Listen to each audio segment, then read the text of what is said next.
Chapter 1081. Chapter 1081.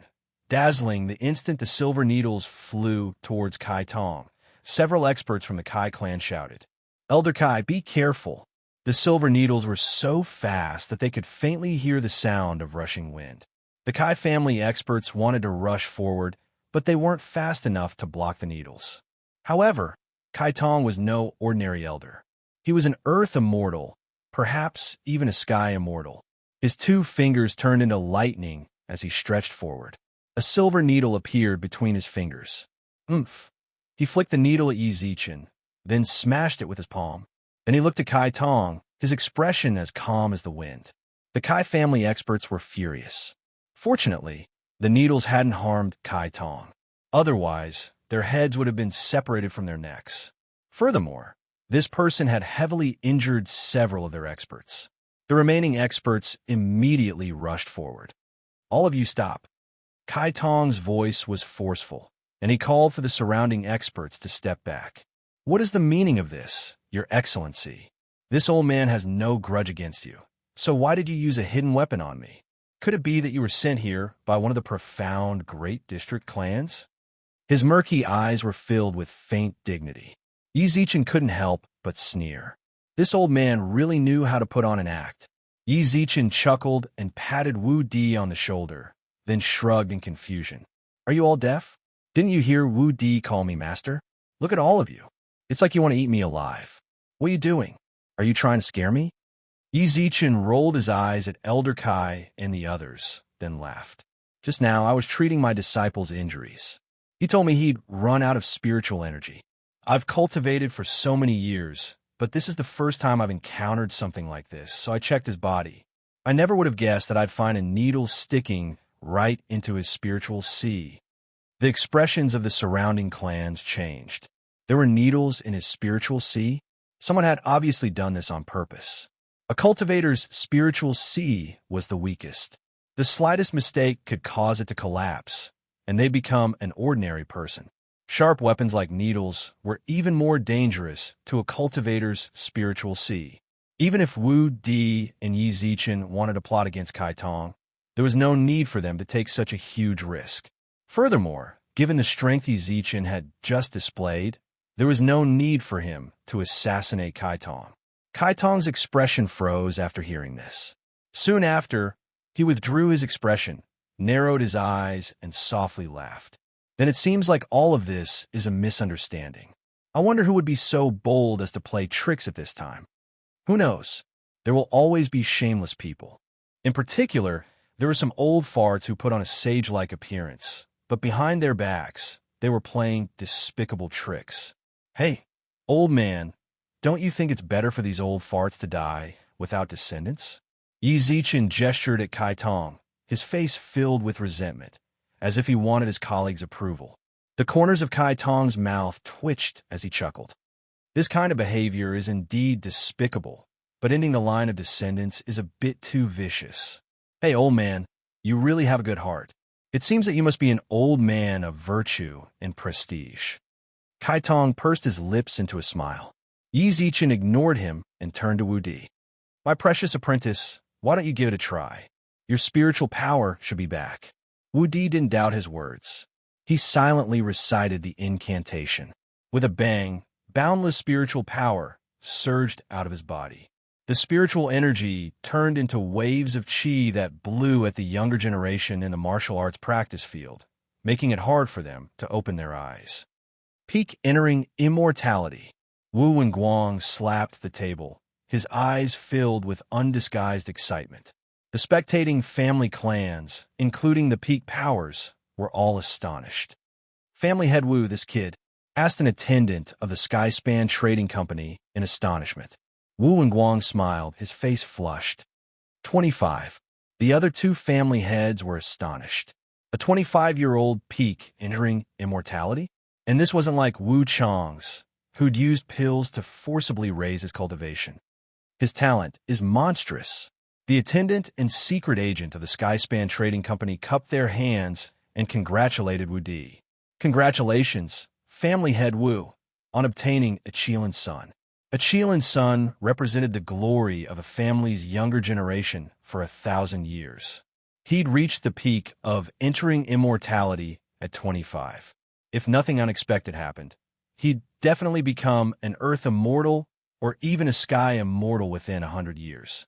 Although such a monstrous existence hadn't matured yet, it was enough to intimidate the other families. Brother Wu, congratulations. Even the Liu and Wang families had no choice but to offer their congratulations. Although their families had deep foundations, now that the Wu family had a Chilean son and was about to form a marriage alliance with the profound Great District's Kai family, the Wu family would most likely become the largest family in Raging Flame City in the next 1,000 years. Ha ha ha! Congratulations to you too. Wu Wenguang laughed heartily. He never would have guessed that Wu Di was so talented. Since he displayed such shocking talent, returning to the clan wouldn't be difficult. Even if Li Na tried to stop him, the clan elders would likely object. The champion of the competition had even been awarded a condensing immortal pill. If Wu Di obtained it, he'd likely become a human immortal in no time. A 25-year-old human immortal might even become a sky immortal within 100 years. This was a joyous occasion that would bring glory to the family. Li Na's expression was unsightly. She'd thought that vile spawn Wu Di and his master would die here, but her master was far more powerful than she'd imagined. Wu Di, that vile spawn, had even displayed such shocking talent. If he was allowed to return to the clan, the position of family head would very likely fall to him. If that happened, the Li family's years of planning would all go to waste. He glanced off into the distance, only to see one of the clan elders shake his head. The Li family naturally didn't want Wu Di to return, but the current situation was beyond their control. They could only wait for an opportunity to get rid of him in the future. Peak entering immortality. The Wu family's younger generation stared in astonishment at Wu Di's majestic aura. Although there were entering immortality cultivators among them, Wu Chong was even at the mid-stage. It seemed like he was only a single step away, but in reality, it was a vast gulf between heaven and earth. How is this possible? Wu Chong clenched his fists and gnashed his teeth. The condensing immortal pill was supposed to be his, but Wu Di, whom he'd never even looked at properly, had actually. Interesting. In comparison, Wu Hai was much more indifferent. Even without Wu Di, the pill wouldn't have fallen into his hands. Now that Wu Di had stolen Wu Chong's pill, he was naturally happy to see it happen. It seems I need to get in touch with Wu Di. Chapter 1082. Double Happiness. Husband, should we let Wu Di try it on the spirit steel? Wu Di was simply too dazzling. Even though the Li family elders had told her to stop targeting him, she couldn't help but speak up. She'd prepared that immortal condensing pill for her son, but now this little bastard had stolen it from her. How could she possibly endure this? No need. Wu Wenguang rarely spoke directly to Li Na. He snorted. Wu Di is now our Wu family's Chilean son. Li Na, I know you don't think very highly of him, but you'd best not make trouble for him in the future. Otherwise, I won't let your Li family off the hook. Wu Wenguang's aura as a family head was instantly revealed. Li Na looked at Wu Wenguang, who radiated a sharp aura, and found him somewhat unfamiliar. In the past, she'd always been the one in charge of the family. Wu Wenguang hadn't dared say no to her, but now he was warning her in such a domineering manner. Wu Wenguang. Li Na gnashed her teeth and shouted angrily. However, her words, which had never failed her in the past, had no effect on Wu Wenguang today. Be a good boy and keep that smile on your face. Otherwise, forget about you. I'll even uproot your entire family. Don't think I don't know how many resources your Li family secretly swallowed from my Wu family. After today, Wu Wenguang, will make your Li family spit it all back up. After coldly snorting at Li Na, Wu Wenguang withdrew the sinister look on his face and smiled at Kai Tong. Senior, Wu Di is our family's Chilean son. I hope you can show mercy and spare his life. I can promise you that in the future, he and you then will have nothing to do with each other. A Chilean son was a symbol of a family's rise to power. This sort of talent couldn't be abandoned on a whim. Even if the Kai family was powerful, he had to protect Wu Di. Kai Tong was keenly aware of how important a Qilin's son was to his family. Furthermore, Wu Di's strength was unfathomable. Since he's the One Guang family's Qilin's son, I naturally won't say anything more. But remember, I don't want to see anything I don't want to see happen. Of course, of course. After smiling obsequiously for a while, Wu Wenguang straightened his lapels. As the crowd congratulated him, he proudly strode up to Wu Di. However, when he saw Yi Zichen, his heart skipped a beat. This was someone who dared to mock and ridicule even Kai Tong, and would start a fight at the slightest disagreement. Senior, you're Wu Di's master, right? You don't need to worry about me. Just do what you need to do. I'll go sit in your seat for a while, okay? No problem, please have a seat. How could Wu Wenguang dare to say no? Even if he wanted to be the Wu family patriarch for a few days, Wu Wenguang wouldn't dare to say anything. Yi Zichen smiled, then walked over to Wu Wenguang. However, just as he was about to arrive, he glanced at Kai Renfei and Kai Tong with a faint smile. After that, he didn't say anything and directly sat down on Wu Wenguang's seat. Why is he here? Kai Renfei knit his brows. He and Yi Zichen were at odds. However, when they met just now, he didn't seem to have any intention of greeting her. Since that was the case, it was best to ignore him. The matter of revenge was not urgent. Yi Zichen had attacked the Kai family and even injured his grandfather, Kai Tong. Even so, Kai Tong maintained his silence. Clearly, he didn't want to stir up trouble. Wu Wenguang respectfully saw Yi Zichen off, then looked at Wu Di with a complicated expression. He wanted to pat his son, who'd never been by his side since birth, on the shoulder, but Wu Di instinctively dodged. It seems you really hate me. Wu Wenguang smiled wryly at Wu Di, then sighed inwardly. He didn't explain himself. Instead, he put on a smile and called out to the spectators. In this year's Wu family competition, Wu Di takes first place. As soon as he finished speaking, someone walked out from the side, holding a tray covered with a red cloth. The prize for this year's competition is an immortal condensing pill. I will now personally hand it to Wu Di. When the red cloth was lifted, a jade bottle was placed on it. When the onlookers heard that this was an immortal condensing pill, they were visibly moved. The Wu family was truly generous. Lil Di, take it. You deserve it. He shoved the jade bottle into Wu Di's hands. Wu Chang gnashed his teeth so hard that they creaked. This pill was clearly supposed to be his. This was the first time Wu Di had felt the warmth of his father's palm. He inexplicably felt a lump in his throat, but when he thought about his mother's death, he forced himself to endure it. He clenched the pill in his hand, then pulled his hand away from Wu Wenguang's. When he sensed his father's distance from him, Wu Wenguang couldn't help but sigh inwardly. However, he could understand. He'd let his mother and son down too much in the past. Once the pill was handed over, the spectating aristocratic families began to offer their congratulations. Thank you for your congratulations, everyone. The Wu family's new Qilin's son is truly a joyous occasion for our family. Perhaps today truly is an auspicious day for our Wu family. It's a double blessing. Double blessing. Both the spectating aristocratic families and the Wu family's younger generation revealed strange expressions. One of the blessings was obviously Wu Di's Qilin's son, while the other was most likely his marriage to the Kai family. They just didn't know who would be the sacrificial lamb in this marriage alliance. Wu Di, on the other hand, clenched the pill bottle in confusion. Perhaps only he and Yi Zichen didn't know about the Kai family and Wu family becoming in-laws. In 3 months, my clan Zheng Yunan will marry into the Kai family. From then on, the Wu and Kai families will be on good terms. As soon as he finished speaking, a graceful figure appeared before everyone's eyes. Zheng Yunan wore a long, faint red dress. Accompanied by Zheng Qinggong, she walked up to Kai Tong and Kai Renfei. Zheng Yunan, so it's her. Everyone in Raging Flame City had heard a thing or two about Zheng Yunan. Of course, they'd only heard about her because of Zheng Qinggong. But if the Wu family and Kai family were getting married, how could it be her? The Wu family's younger generation was stunned as well. None of them would have guessed that Zheng Yunan would be the one getting married.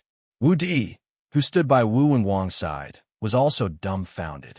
He instinctively reached into his robes and glanced at the jade hairpin Zheng Yunan had given him. For some reason, he recalled their conversation in the corner of the arena. Why had she appeared here in a long dress? Why did he think she was the one who grabbed him and asked him such a question? Why had she returned that jade hairpin, something she'd always treasured so much to him? When Zheng Yunan appeared in her red dress, when he saw her walk up to Kai Renfei and stare blankly ahead with a formal smile, he understood now. Chapter 1083. The two most important things for a Manjing Yunnan and Kai Renfei's marriage was finally set in stone. With the Kai family and Wu Di as their Qilin son, the other clans of Raging Flame City looked at the Wu family with some trepidation. After becoming a Qilin son, the Wu family arranged a new residence for Wu Di, and the clan elders were full of praise for him. Congratulatory gifts almost filled up the courtyard allocated to him. His mother's memorial tablet was personally brought to the ancestral hall by the elder who was in charge of the clan's genealogy records, and her name was left in the genealogy records. It could be said that Wu Di had obtained everything he'd ever wanted, but he couldn't bring himself to smile. Night fell. The Wu family was still bustling with activity. The clansmen were all celebrating the family's rise to prominence. However, amidst the bustle of the night, two people sat silently in their rooms. One was Zheng Yunan, who was about to marry into the Kai family.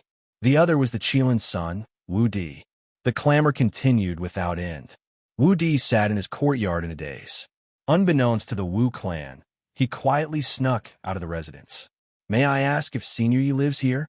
After some thought, Wu Di arrived at the 100 Daybreaks Inn, found a waiter, and asked, "Bring him up." Before the waiter could open his mouth, a deep echo resounded in his mind. The waiter didn't suspect anything. He smiled, gestured for Wu Di to enter, and led him to the 5th floor.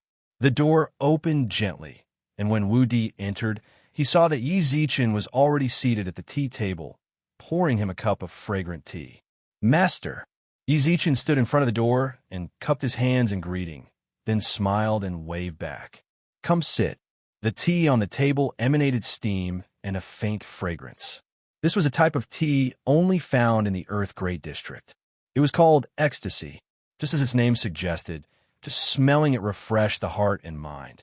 Once it entered the throat, it made one feel as if they were on cloud 9, forgetting the pain and suffering of the mundane world. When Yi Zichen left the Wu family, the steward of the Skyspan Trading Company had given him this tea. As for why he'd given it to him, he didn't think about it, nor did he have time to. "Try it. It's a good tea." Yi Zichen took a sip, then pointed at Wu Di's cup of tea. When he saw Wu Di's dazed expression, Yi Zichen smiled and set his cup down. "I almost forgot to congratulate you. Congratulations on becoming the Wu clan's Qilin son. Mother's memorial tablet has been returned to the clan's ancestral hall. Congratulations, my long-cherished wish has been fulfilled." With that, Yi Zichen looked up and observed Wu Di's expression. He forced a smile and held the teacup on the table with his right hand. He wanted to pick it up but put it down halfway. For a long time, he did not say anything. "It's late, I'm going to rest." "Master." Just as Yi Zichen was about to get some rest, Wu Di suddenly spoke up. However, after saying these two words, his lips kept moving, and his expression seemed to be very conflicted. "Just say what you want to say. I'm your master. There's nothing I can't say." Yi Zichen stopped and smiled calmly. Wu Di's hands fidgeted with the tea table, but in the end he sighed and said respectfully, "You're right. Your disciple will take his leave now, master." Yi Zichen looked at Wu Di's bleak figure and stood in place. "Do you know why I haven't rested yet, and why I've been waiting for you at the tea table for so long?" "Your disciple doesn't know," replied Wu Di. Zheng Yunan became the sacrificial lamb for the marriage alliance between the Wu and Kai families. It wasn't worth it for me to do that. Wu Di, who'd been bowing and cupping his fists, suddenly shuddered. A jade hairpin slipped from his sleeve and fell to the ground. Just as it was about to hit the ground, Yi Zichen waved his hand, snatched it up, and fiddled with it. "You're already married, so what's the point of keeping it? How about I help you destroy it?" Wu Di suddenly reached out and tried his best to stop Yi Zichen. "No." Yi Zichen chuckled and walked up to Wu Di, then placed the hairpin back in his pocket. Next, Yi Zichen patted Wu Di on the shoulder, then looked out the window, his expression solemn. Do you know what two things a real man needs to hold on to in order to live a worthy life? Wu Di said nothing, so Yi Zichen continued. In one hand, you hold the power of the world. In the other, you hold a woman's hand. Wu Di, who'd been silent for a moment, shuddered.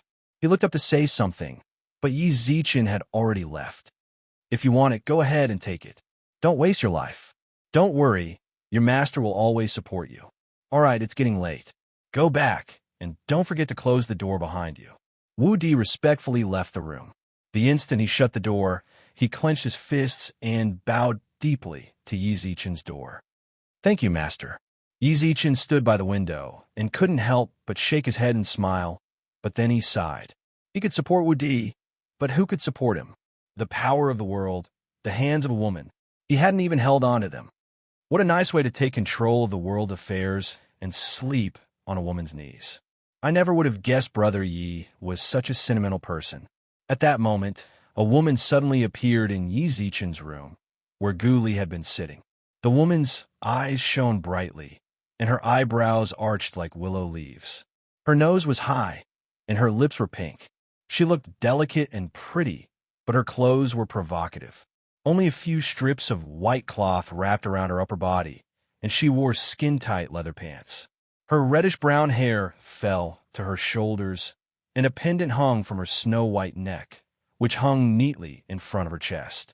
She held a teacup in her fair hands, filled with the fragrant tea Zichen had brewed. And here I thought you wanted to peep on me as I slept. When he saw the woman suddenly appear, Yi Zichen didn't react in the slightest. On the contrary, he acted as if he'd known all along that she was here. The woman didn't reply. Instead, she lifted the teacup to her lips and took a sip. I never would have guessed I'd get a taste of ecstasy here. It really is ecstasy. She licked her lips with her soft pink tongue. Her seductive movements, coupled with her pure face, created a strong visual contrast that could easily ignite any man's passion. Yi Zichen naturally felt the same way. He blinked over to the woman's side, grabbed her delicate chin, and pulled her pretty face closer to his. You and I are alone in a room in the middle of the night, yet you're acting so seductively towards me. Am I allowed to suspect that you're trying to seduce me? Not only did the woman not show any signs of fear, she even intentionally inched her face closer to Yi Zichen's. Their lips were practically touching. You can think of it that way. A faint orchid fragrance emanated from the woman's body, but at that moment, Yi Zichen pushed her back. Chapter 1084. Master, I have a favor to ask. Yi Zichen had sensed this woman following him back at the Wu family estate. At first, he was on guard, but when he saw that she didn't show herself and didn't have any ill intentions towards him, he decided to just ignore her. What he didn't expect, however, was that she'd followed him all the way to the inn. Now, she'd suddenly used seductive techniques to seduce him. Although Yi Zichen was hot-blooded, he had a bottom line. He'd better not touch a woman who'd appeared out of nowhere. You're using the word sh*t on a virtuous lady. Young Master Yi, you've lost your composure. Her coquettish grumble was like the voice of a demon, lingering in his ears. Even though Yi Zichen had been on guard, his heart still wavered. He'd fallen for her. A gentleman loves money in a proper way, but a lowly person loves money for no reason. No, this doesn't seem to have anything to do with money. Yi Zichen stood by the window and spouted nonsense like Xuanzang in order to divert his attention elsewhere and ignore the incessant demonic voice. Young master, the coquettish grumble sounded out from behind him once more. It instantly broke through all of Yi Zichen's defenses. His eyes turned bloodshot as he undressed and pounced on the woman. The woman didn't resist at all. Instead, she wrapped her arms around his neck and pressed herself against him, as if trying to fuse the two of them together. Young master, come on. Her coquettish moans rang out endlessly. Yi Zichen breathed heavily, then reached out to touch the woman's face. Just as his hand was about to land on the woman's face, the pair of eyes that seemed to have been blinded by lust instantly turned piercingly cold. The tender caress turned into a heavy punch that ruthlessly smashed towards the woman's face. When the fist landed, the woman lying under him actually turned into a bubble and dissipated. As his eyes regained their clarity, Yi Zichen put on his clothes, then leaned against the wall and stared at the woman, who was standing nearby with her arms crossed as if she were watching a show. A pretty good illusion technique. Yi Zichen smiled at the woman, then took out a flask of wine and took a few sips. Although he had already broken through the illusion, his mind was still shaken. It was already difficult for him to stabilize his mind with just his mental strength alone. He could only rely on external objects and strong alcohol to completely burn away the charm in his heart. Brother Yi is indeed extraordinary. Since the illusion was broken, the woman looked towards Yi Zichen with a hint of satisfaction. Since Brother Yi can break my illusion, it seems that we can become very good partners. Let me introduce myself, Qi Mei. If an ordinary person heard this woman's name, they would definitely turn pale with fright. Qi Mei was famous even in the 72 districts and beneath the Divine Mountains. His illusory technique was so powerful that ordinary heaven immortals would not know how to return when they entered his environment, and they would be trapped in the illusion for the rest of their lives. This was not the main reason why she became famous. The reason why she became famous was more than 10 years ago. The head of the Sky Great District Skyspan Gate took her as his concubine. She used her illusory technique to trap over 300 members of the Skyspan Gate, including several immortal kings and even the head of the Skyspan Gate, in an illusion for over 10 years. Only then did she release them. After that, the head of the Skyspan Gate went into seclusion. No one knew what he experienced in the illusion, but no one ever heard of him taking Qi Mei as his concubine again. Who was Yi Zichen? He was a newbie who'd only been in the 72 districts for less than 2 months. Qi Mei, I don't know him. Yi Zichen rolled his eyes at the woman, then snorted, his breath reeking of alcohol. You can go wherever you want. What does that have to do with me? You seduced me, took off my pants, then threw me into an illusion. Now you want to work with me? Little girl, I think you've lost your mind. Go back and eat some walnuts to nourish your brain. His words were full of sarcasm, but Qi Mei didn't get angry. Her pure, innocent face revealed a hint of seductiveness, and her soft, delicate body pressed up against Yi Zichen. If you're not satisfied, then I'll use this body to serve you until you're satisfied. That's not impossible. Again, Yi Zichen instinctively clenched his fists. He was just about to swing them, but when he sensed her warmth, he stopped in midair. Adept. Of course I'm adept. My illusions are useless against you, so I can only use my real body to satisfy you. As she spoke, she rubbed herself against Yi Zichen's arm, causing his heart to flutter. Before long, Yi Zichen grinned like an idiot. He reached out to touch Qi Mei's face, but she stopped him halfway. But before that, young master must promise me one thing. Say it, say it. Forget one. Even 10,000 would be fine. I'd like you to accompany me to the 5 Elements Great Emperor's tomb. Get out of my way. Yi Zichen pushed Qi Mei several meters away, then looked at her vigilantly. The 5 Elements Great Emperor. This woman, she had landscape paintings. Master, could it be that I'm not enough to satisfy you? That's fine. So long as you agree, I have quite a few sisters who can serve you with me. After being pushed away, Qi Mei simply lay on her side in the room. Her graceful curves were like a catalyst, and any man who saw her felt their mouths go dry. However, in Yi Zichen's eyes, such an alluring scene and such tempting conditions were nothing more than a skeleton. Don't bullshit with me. Who the hell are you? What are you doing here? Didn't I tell you already? My name is Qi Mei, and I've come here to ask you a favor, said Qi Mei as she lay on the ground and smiled seductively. All right, then I'll tell you right now. I can't help you with your request. Please find someone else. Yi Zichen waved his hand and pushed her out of the room. This woman's appearance was far too strange. He'd only just obtained a landscape painting, and he'd already been tainted by the 5 Elements Great Emperor and the God Emperor's karma. He'd only been out of the painting for half a day, yet this woman had come looking for him. That won't do. Suddenly, Qi Mei rose to her feet. Her previous flirtatiousness was instantly swept away. She sat in front of the tea table with an indifferent expression and took out a scroll from her bosom. A landscape painting. When he saw it, Yi Zichen's expression changed drastically. As expected, Chi Mei had a landscape painting. If you recognize this painting, then you're fated with it. Ordinary people only see it as an ordinary landscape painting, but I firmly believe that you've seen the inside of it, since you've seen the 5 stars Great Emperor and the Zhou. Ugh. Chi Mei only got halfway through her sentence when she felt a pair of large hands clamp over her mouth. She struggled to break free, only to hear Yi Zichen frown. Chapter 1085. You have to go even if you don't want to. People always say that boobs have no brains. Yi Zichen didn't believe it before, but now he did. In Yi Zichen's eyes, Chi Mei had turned into an idiot. What had you been doing just now? If he hadn't stopped her, she might have blurted out Zhou Wu's name. Zhou Wu was a god emperor, the leader of the divine world. If he wanted to kill small fries like them, he could probably get rid of them with just a thought. What was this brainless woman doing? Was she really not afraid of death? Sensing Yi Zichen's nervousness, a crafty glint flashed through Chi Mei's bright eyes. If he wanted to open the 5 elements Great Emperor's tomb, he needed all 3 paintings. Yi Zichen had already received the 5 elements Great Emperor's approval. Even if Chi Mei stole his painting, it wouldn't matter.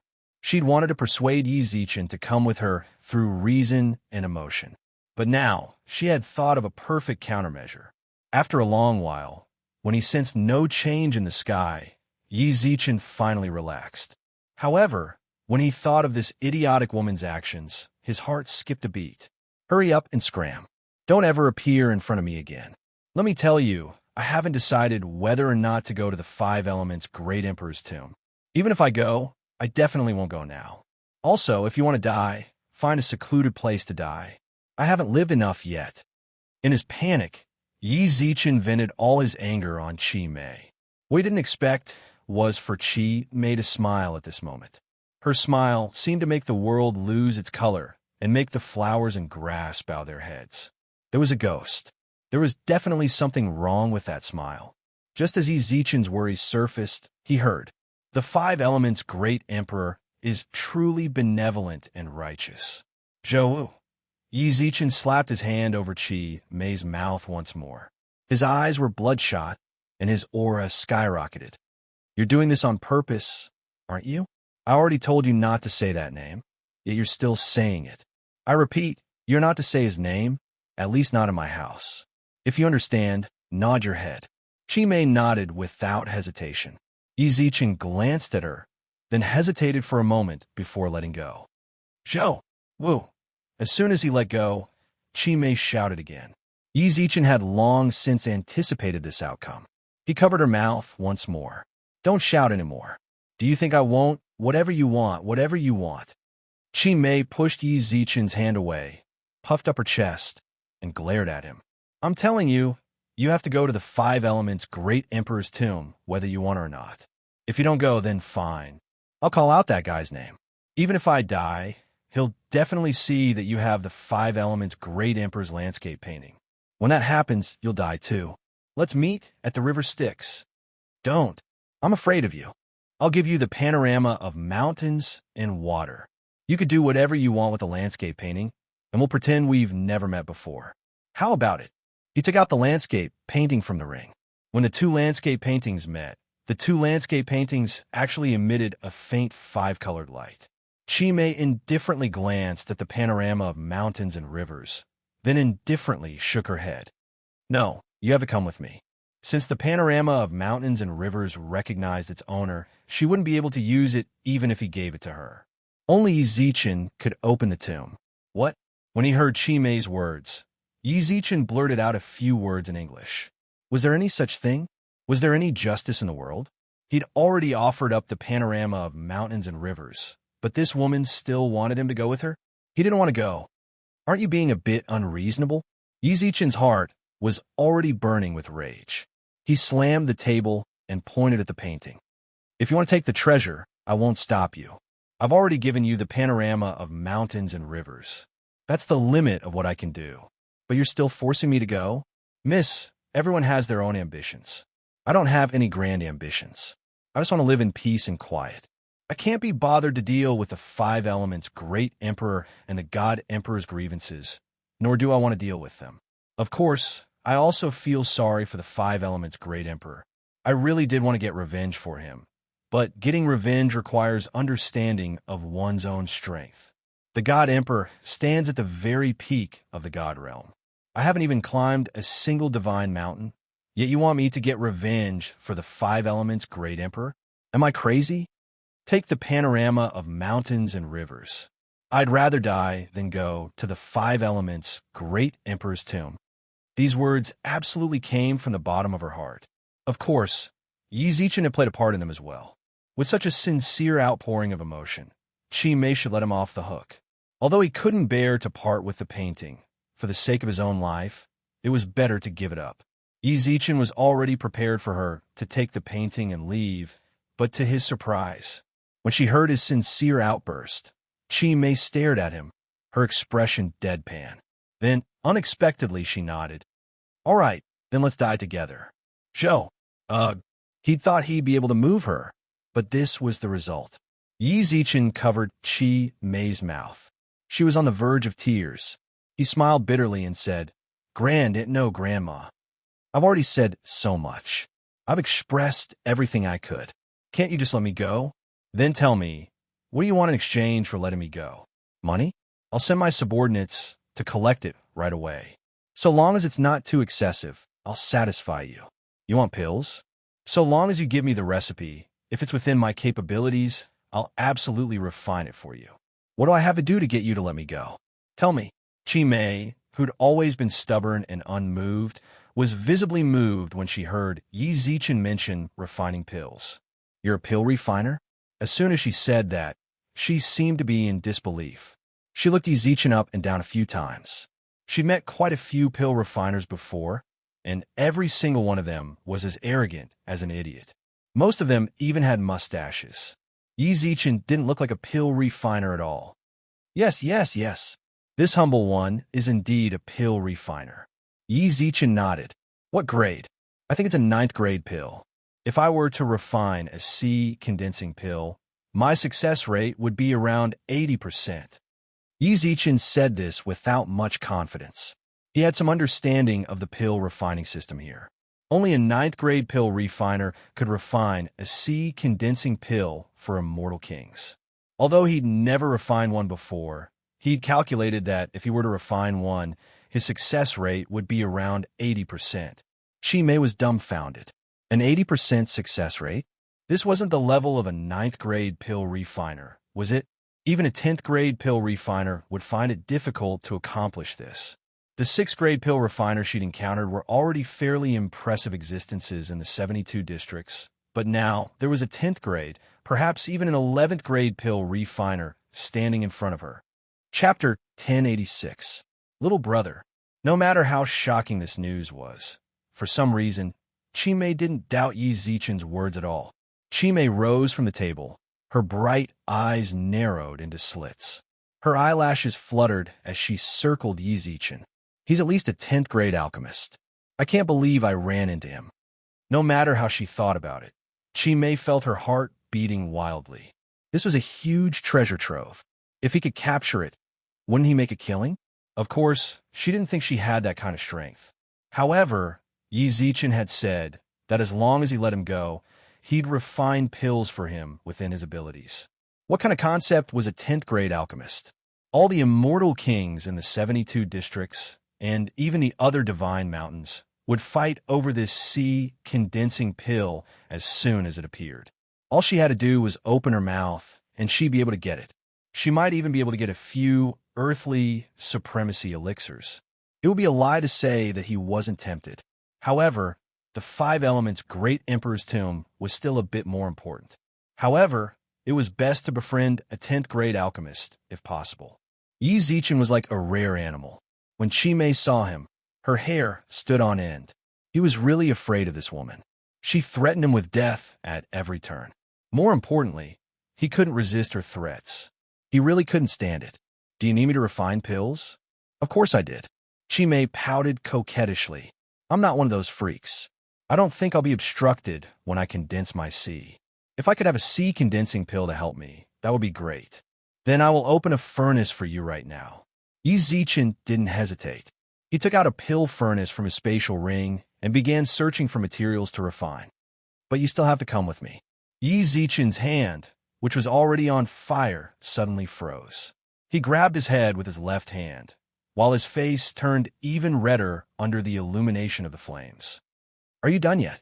Little brother alchemist, don't be angry. Chi Mei pouted pitifully, then grabbed Yi Zichen's hand and swung it back and forth. The painting already recognized you as its master. Even if you give it to me, I can't use it. I don't want little big brother to be in danger, but there's no other way. Recognized master. There is actually such a thing? Yi Zichen looked towards the painting on the table. Only then did he notice that the painting really did resonate with him. However, he didn't know when the painting had recognized him as its master. Little big brother, come with me. I can guarantee that you won't encounter any danger. The Five Elements' great emperor also said that as long as you don't take his good fortune, you don't have to avenge him. Then little big brother can go and help open up a tomb and treat it as a tour. Chi Mei's current appearance was nothing short of adorable. Yi Zichen, who'd been so focused on the painting that he hadn't even noticed. When he came back to his senses, he saw Chi Mei, who had started to walk in a cute manner, and goosebumps covered his skin. Be good, don't act cute in front of me. Little brother, you're bad. I've always been like this. Chi Mei's tone was sweet and sweet. She grabbed Yi Zichen's arm and blinked her bright eyes repeatedly. Seeing this, Yi Zichen's expression darkened even further. He drooped his eyelids and snorted with a fake smile. What do you want? Little big brother, do you have a Tao partner? Look at me, aren't I cute? Aren't I beautiful? How about I become your Tao partner? That's nothing. Little big brother, little big brother. Scram! Chi Mei finally returned to normal after Yi Zichen's angry roar. However, when she looked at Yi Zichen, her gaze was filled with hidden bitterness. It was as if she was angry that he'd yelled at her, or perhaps she was distressed that she couldn't become his Tao partner. In short, Chi Mei looked like a disgruntled wife. Her expression was deathly pale. Yi Zichen directly ignored her gaze. Although she was pretty, her personality was too eccentric and fickle. She'd torment him to death if she became his Tao partner. Besides, he still had little Hong Hong waiting for him. Kiki and the others hadn't been found yet. Seriously, there were so many people who wanted to be his Tao partner. Who'd she think she was? I'll go with you to the Five Elements' great emperor's tomb, but I'm not alone. I still have a lot of trivial matters to attend to. Give me 3 days. Give me 3 days, then we'll meet outside Raging Flame City. No.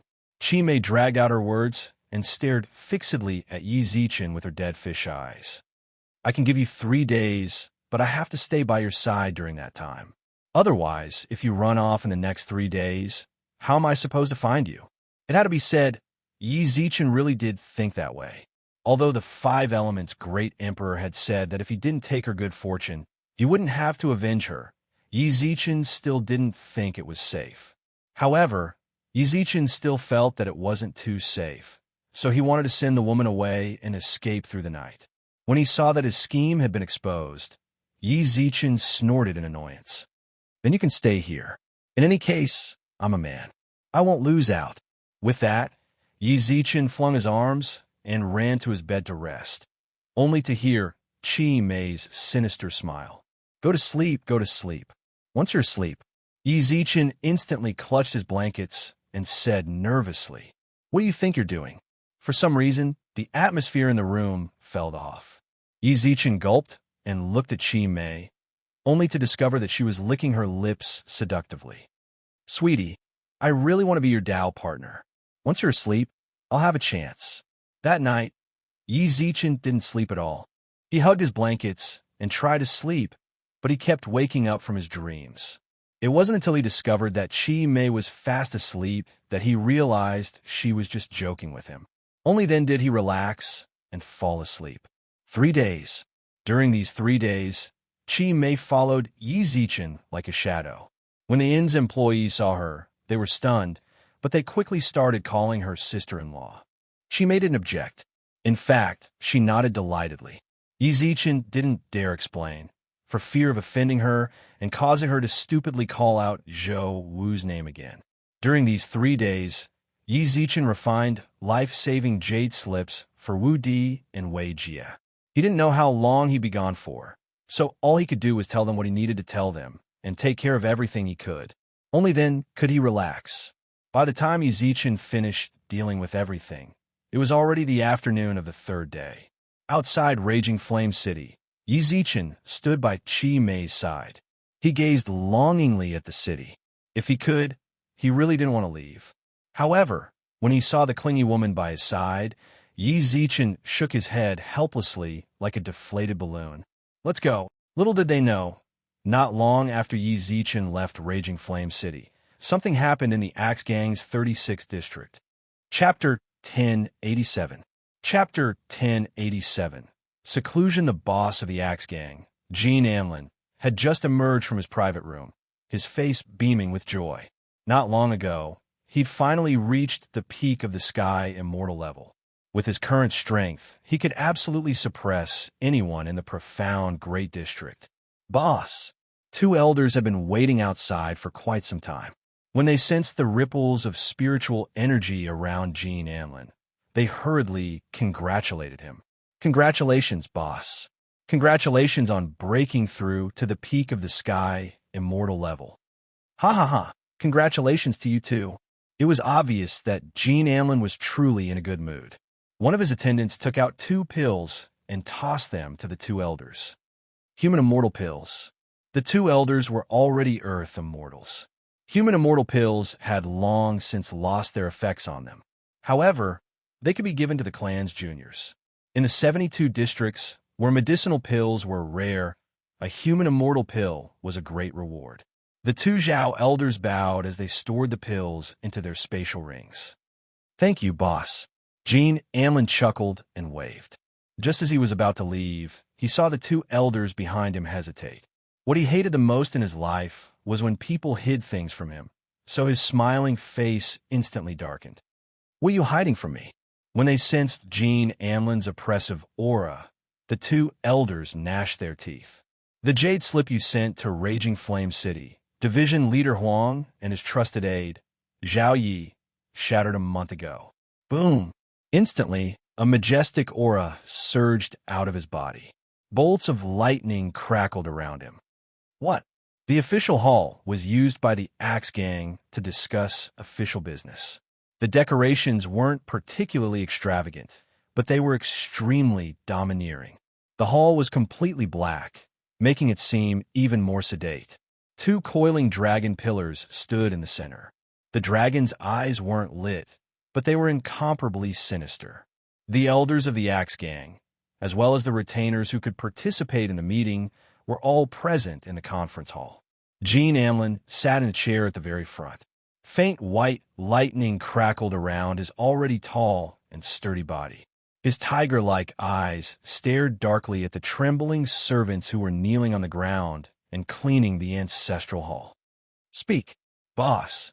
I'm a servant in charge of sweeping the hall. Just a few days ago, I want to sweep the hall as usual. Get to the point. Division Leader Huang's Soul Jade Slip and Captain Zhao's Soul Jade Slip have both shattered. The servant trembled in fear. At that moment, the elder to Jean Anlin's left also took out 2 jade slips from his spatial ring and handed them over. Aogu. As he watched Huang Aogu's Soul Jade Slip shatter, Jean Anlin's body trembled. Huang Anlin had no children. Although he hadn't accepted Huang as his own, he'd never had. He didn't have a son. Although Huang Aogu hadn't been adopted by him, he was better than an adopted son. Huang was better than and had been Huang's. He'd had and Jean had and he'd left seclusion to train Huang Aogu so that he could one day inherit the position of boss. He'd emerged from seclusion to bring Huang Aogu back.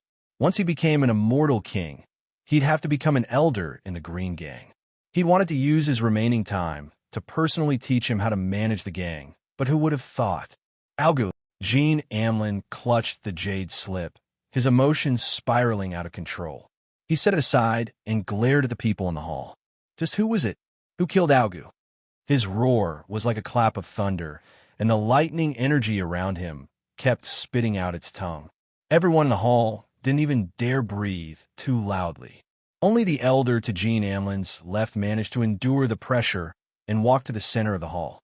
Reporting to gang leader, after branch leader Huang perished, we conducted an investigation. The gang we established in Raging Flame City has already been shut down by a gang called Upheaval. The gang leader is now a captain of the Axe Gang's branch in Raging Flame City. The vice leader was the second captain at the time. Was it them? Asked Jean Amlin in a low voice. According to our investigation, no. Although those two are currently the gang leader and vice leader of Upheaval, they weren't strong enough to threaten Division Leader Huang's life. After careful investigation, we discovered that a month ago, Division Leader Huang's trusted aide provoked a mysterious expert surnamed Yi. Huang Aogu sought out that mysterious expert to avenge his aide. However, Division Leader Huang died after that. In my opinion, the one who killed Division Leader Huang should be that mysterious expert surnamed Yi. Since you've investigated this thoroughly, why didn't you just take revenge for Division Leader Huang? Jean Amlin's gaze instantly darkened. Even though he was the gang's grand elder, when faced with his gaze, he broke out in a cold sweat. Boss, you haven't left seclusion yet. We can't. Where is he? Jean Amlin interrupted the elder's words. In Raging Flame City, replied the elder. All right. Jean Amlin nodded calmly, then looked at the elders and retainers in the hall. Take 3,000 elites and capture the villain who killed Augu. I want to see him alive. Also, that Upheaval gang. I don't want to see it continue to exist. Yes, sir. The entire political hall instantly grew cold and cheerless. Jean Amlin leaned back in his chair and looked at the jade slip in his hands. Augu, don't worry. I'll avenge you. I'll definitely grind the person who killed you into a million pieces. I'll make sure he never reincarnate. Sweetie, you're so slow.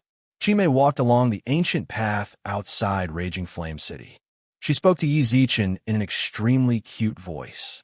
To tell the truth, Yi Zichen really didn't have the fortune to enjoy her coquettish voice. All he could do was smile helplessly and say, "Can you be a little more normal for me? If you let me be your Tao partner, I'll be normal again. How about that, sweetie?" Chime batted her eyelashes. It seemed Yi Zichen's angry rebuke hadn't completely shaken her. Over the past few days, she'd done everything she could to become his Tao partner. You said I've seen everything, but I've never seen anyone so eager to be my Tao partner, said Yi Zichen helplessly. He shrugged. Can you stop pestering me? I won't. I'm so cute. Why don't you like me? I already have a Tao partner, and more than one. Then you don't need me, do you? Just take one for me. Were all God race girls this open-minded? Back then, little Hong Hong didn't care how many women he had. Now, Chime didn't care either. Tell me, how exactly can you return to normal? Yi Zichen was speechless. So long as I can do it, I'll satisfy you. Really? Really? Chapter 1088. Pay me. When he saw Chime's expectant expression, Yi Zichen couldn't help but facepalm. It was just a pill. Couldn't she have said so earlier? It wasn't like it was particularly troublesome. Was there really a need for her to hang out with him for the past few days? When Chime noticed the change in Yi Zichen's expression, she thought he wasn't willing. Sweetie, in truth, she'd never been like this. In the past, she'd treated everyone with disdain. But when it came to Yi Zichen, she couldn't act the same. She really had no choice. The sea-condensing pill was far too important to her. She was already at the peak of the sky rank. Once she passed this secret realm, becoming an immortal king was practically a done deal. If she wanted to become a supreme, she'd have to condense her spiritual sea into divine power. Sea condensation was to condense one's spiritual sea into a spiritual pill rather than a vessel. Rumor had it that the chances of failure were fairly high. The slightest mistake could shatter the pill and shatter the cultivator's sea, causing them to lose their cultivation. Who knew how many god kings were worried about failing? That was why they'd scattered their spiritual sea, leaving themselves on the verge of condensing their spiritual sea, but unable to do so. Of course, condensing one C into a pill also meant undergoing Phoenix Nirvana.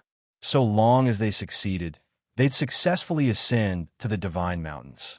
Quite a few god kings wanted to give it their all, but without the support of a C condensing pill, if they failed, they'd spend the rest of their lives in mediocrity. The C condensing pill's purpose was to increase the density of the spiritual C, making it easier to condense a pill. She may had seen far too many failed C condensing attempts. Even she was a little afraid. She had far too many unfulfilled wishes, and to accomplish them, she had to ascend to the divine mountains. She had to succeed.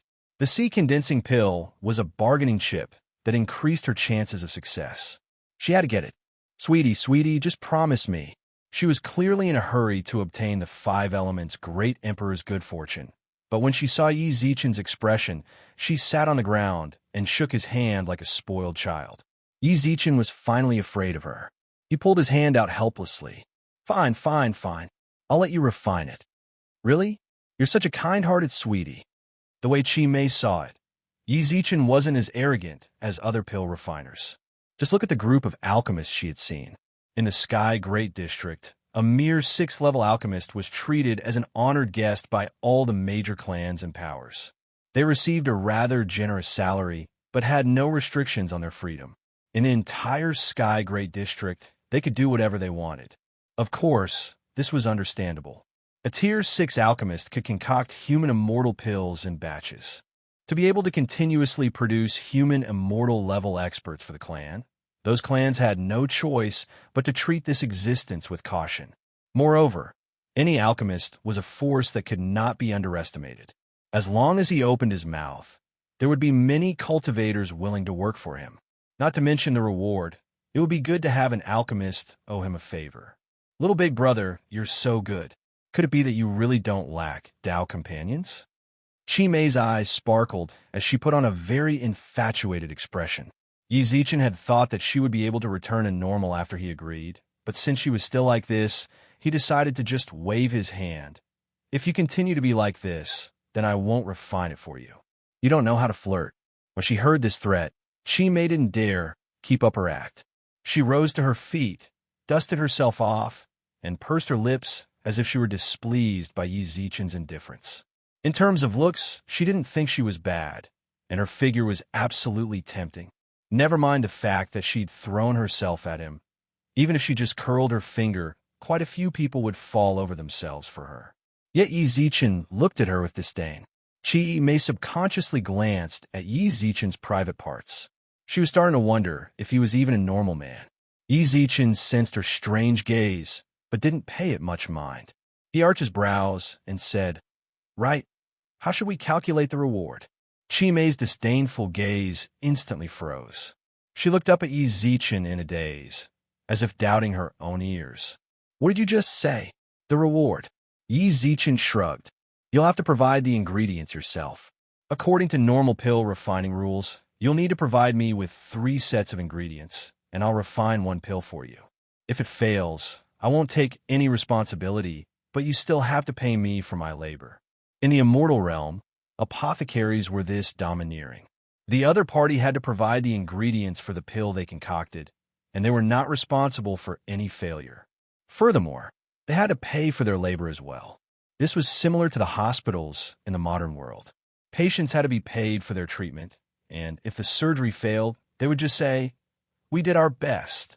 Chi Mei's lips wriggled, but she didn't say a word for a long time. She didn't hear wrongly. This guy was really asking her for labor fees. She had been acting coquettishly for 3 days and kept throwing herself at him, but in the end, it was still less than a service fee. She felt like she'd been severely humiliated. She glared at Yi Zichen and gnashed her teeth. "I will provide 3 sets of materials. How much do you want for the labor fee?" The labor cost of a 6th-grade medicinal pill is 500,000, and the price of upgrading it by 1 grade will increase exponentially. How about this? I won't go into the details. Just give me 30 million for the grade 9 C condensing pill."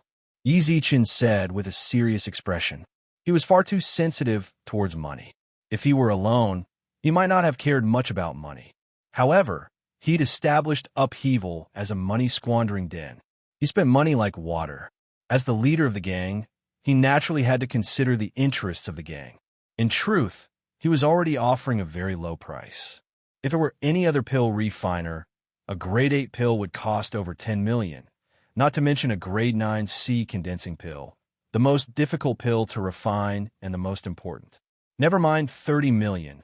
Even 3 pills at that price would be enough for a group of immortal kings to fight over. Chi Mei's face was practically green. She bit her soft, pink lips and instinctively clenched her fists. If it weren't for the fact that Yi Zichen was her sweetie pill refiner, she really would have slapped him to death. 30 million it is. She squeezed the words out through clenched teeth. Chi Mei was a lone ranger. She had no family backing her. Even if she was at the peak of the sky grade and had good fortune, her savings were only enough to buy 3 sets of C condensing pill materials. As for 30 million, she'd probably have to ask her friends to pool it together. No matter how angry Chi Mei was, Yi Zichen nodded and smiled as if he hadn't noticed, then reached out his hand. Then let's have a pleasant partnership. Black-hearted sweetie. She reluctantly put her hand down, but Yi Zichen continued to smile as if he hadn't heard. He absolutely wouldn't give up on money. For the sake of his gang, for the sake of his future standing on the divine mountains, he had to continue being black-hearted. Kindness doesn't command soldiers, and righteousness doesn't amass wealth. Chapter 1089. The painted world. As soon as this thought popped into his head, he couldn't stop himself. If not for Chi Mei holding him back, Yi Zichen might have already returned to Raging Flame City and made a beeline for the Sky Great District. So many immortal kings were anxiously waiting for C condensing pills. If he went, he'd be overflowing with wealth. Yi Zichen's eyes gradually lit up with the color of a miser. He could practically see spirit coins growing wings and flying towards him. Miser. Chi Mei gnashed her teeth in hatred and kicked the stones on the side of the road with her little feet. Yi Zichen naturally noticed her actions. He knew that he'd acted too miserly just now. Chi Mei was still angry, so it was best not to reveal such an expression. Ahem, shouldn't we be on our way? His question was pointless. Chi Mei rolled her eyes at him, her gaze filled with disdain. So you know how to hurry? And here, I thought you'd let money get to your head and forget your sense of direction. Hey, if you say that again, then we can forget about our previous agreement. The C condensing pill was Chi Mei's weakness, just like Zhou Wu was Yi Zichen's weakness. When he saw Chi Mei so frightened by the pill that she couldn't even speak, Yi Zichen couldn't help but laugh inwardly. That's what you got for trying to scare me. I'll let you have a taste of what it's like to be threatened. He absolutely couldn't give up on the C condensing pill. Chi Mei patiently stopped provoking Yi Zichen, then took out the painting of mountains and rivers and reached out to him. What? What do you mean what? We've arrived. Give me the painting and we'll head straight over. Yi Zichen couldn't help but look to the sides of the path. There were ancient trees of unknown age, as well as a few grotesquely shaped boulders. When he probed with his immortal awareness, he sensed no fluctuations of spiritual formations. Yet Chi Mei said they'd arrived. Yi Zichen couldn't help but frown, but he didn't question her too much. He handed the painting over. After receiving the mountain-river diagram, Chi Mei placed the 2 diagrams on a boulder. There was nothing special about this boulder, and it looked even more ordinary in this rugged ancient path. Just as Yi Zichen was examining the strange stone, he noticed that the mountain and river diagram he'd placed on top of the stone actually fused with it, which transformed into a small mountain that resembled a human palm, but was missing a finger. The small mountain rumbled, and an invisible barrier instantly pierced through Yi Zichen and Chi Mei's bodies. The next moment, Yi Zichen's vision went white. When he turned around, he'd already reappeared in an endless sea. This is the place to row a boat in the landscape painting. Yi Zichen's shock was indescribable. All he could do was stand on the clouds in the sky and watch everything unfold before him. The lake water looked very clear, but it was impossible to see more than half a meter below the surface. The surface of the lake was very quiet. Only a light breeze would cause faint ripples on the surface of the lake. When the ripples disappeared, The surface of the lake returned to normal, as if the entire world had stopped. There was a stone mountain in the center of the lake. Just the part of the mountain above the water's surface was more than 10,000 feet tall. No one knew how much was beneath the surface. However, it was easy to imagine just how shocking the scene would be if the mountain was completely on the ground. A fiery red sun hung above the mountain's head. It radiated warm light, but for a long time, it didn't move in the slightest. It remained suspended at the top of the mountain the entire time. Just like when he was in a landscape painting, everything was still. There was no aura of life here. The only thing he could sense was the 5 elements of heaven and earth. Furthermore, they were extremely clear here. Yizichin stood there for only a few breaths of time, but his understanding of the 5 elements deepened considerably. As for the other Taoist arts, it was as if they didn't exist. He couldn't sense them at all. Surprised, right? Chi Mei seized the opportunity to tease him. However, when she'd first arrived, she'd been just like Yizichin. Heaven and earth were completely still, and all Taoists had been abandoned here. Only the power of the 5 elements could be used. Yizichin nodded. There was no need to pretend. Everything here was far too strange. Never mind him. Even if someone from the Divine Mountains were here, they'd probably be in the same state as him. This is actually a world within a painting, said Chi Mei calmly. Painting? You mean we're inside that landscape painting? He'd thought the stone mountain had sent them to an isolated space. He never would have guessed they were inside a painting. That's right. Even though Chi Mei had come here a few times already, she still couldn't help but sigh. The 5 Elements' great emperor was just too powerful. Just as he was about to die, he forcefully opened up this painting into a world of his own and sealed his tomb here. At the same time, he sealed the great Tao of the 5 Elements outside into this painting. The mountains, water, sun, wind, they're all formed from the 5 elements. Yizichin was astonished.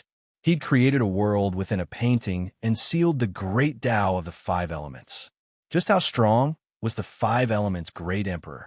More importantly, how strong was the god emperor? Regardless of whether he'd ambushed the 5 elements' great emperor or not, whether he'd usurped celestial fate, stolen good fortune, or stolen the rightful throne, if he'd managed to kill the 5 elements' great emperor with a sneak attack, even if he wasn't as strong as the 5 elements' great emperor, he wasn't far off. He absolutely couldn't take the good fortune here.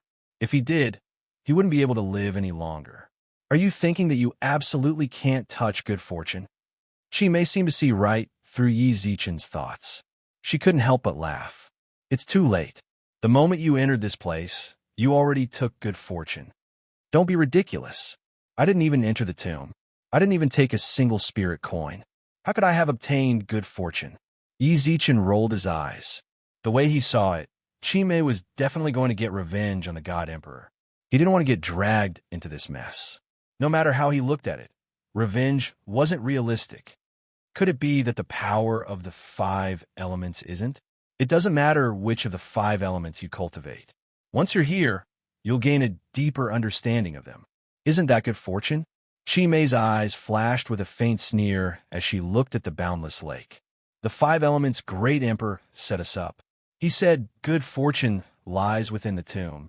But once we stepped in, we had no choice but to side with him. You've already touched karma. Even if you wanted to, you couldn't shake it off. Yizichin stood on the clouds, his expression shifting repeatedly. After a while, he glared at Chi Mei and roared. Since you already knew, why did you lie to me and say? Since you already knew, then why did you lie to me and say that you tricked me? Sensing Yizichin's fury, Chi Mei smiled calmly. Chapter 1090. The black-faced monster and the spiritual sword. Only now did Yizichin understand that he'd boarded a pirate ship. From the crafty look on Chi Mei's face, it was clear she'd known all along. She hadn't told him before because she'd wanted him to join them. Yizichin gazed bitterly at the boundless lake. He wanted to cry, but no tears would come. At this point, he wasn't the type to find fault with others. Since he'd already encountered good fortune, he'd already been stained with karma. All he could say was that this was fate. He hurriedly held his breath and focused on comprehending the power of the 5 elements. Although his understanding of the five elements would only increase slightly, at least he wouldn't feel like he'd lost out too much. Chime watched from the side. She found it funny, but she forced herself not to laugh. After all this, she found this pill refiner rather cute.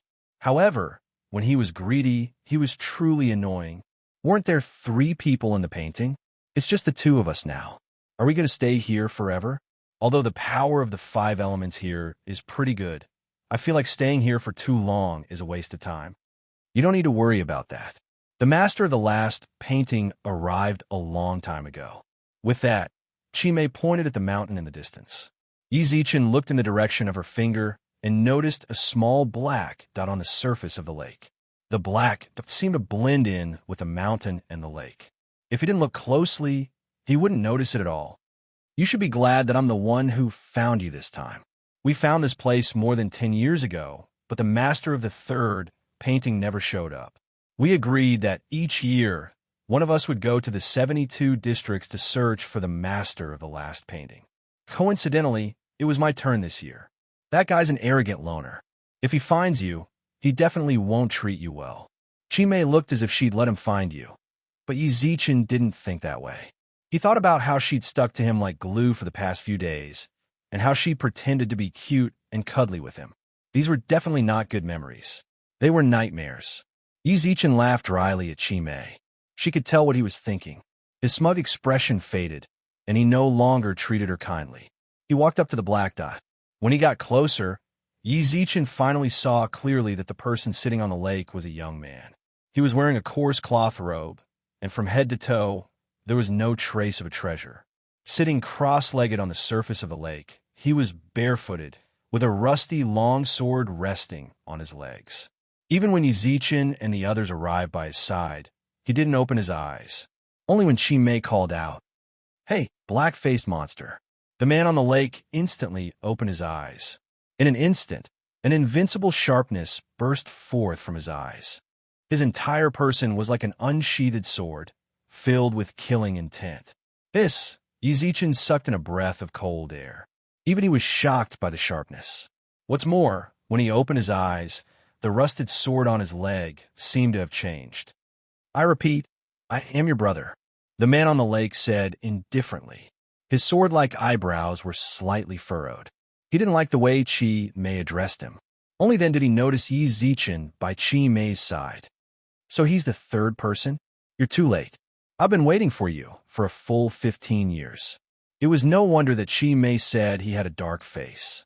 From the beginning to the end, his face had always been dark, as if he was very impatient with this world.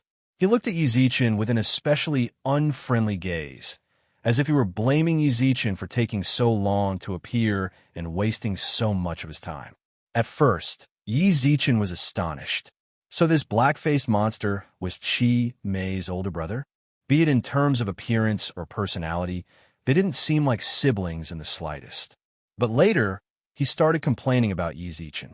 Yizichin said that if he let go of his old temper, he'd slap him without a second thought. Who was he supposed to be with the 2 of them? However, he hadn't fully grasped the world of the painting yet, so he hadn't stayed as long as this black-faced monster. Secondly, for Chime's sake, he didn't want to bicker with him.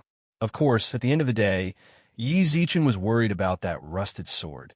The body of the sword was already covered in rust, and the rusty blade did not seem to be very sharp.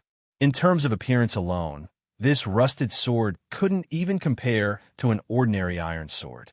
Even so, Yizichin couldn't help but take a few glances at the rusted blade.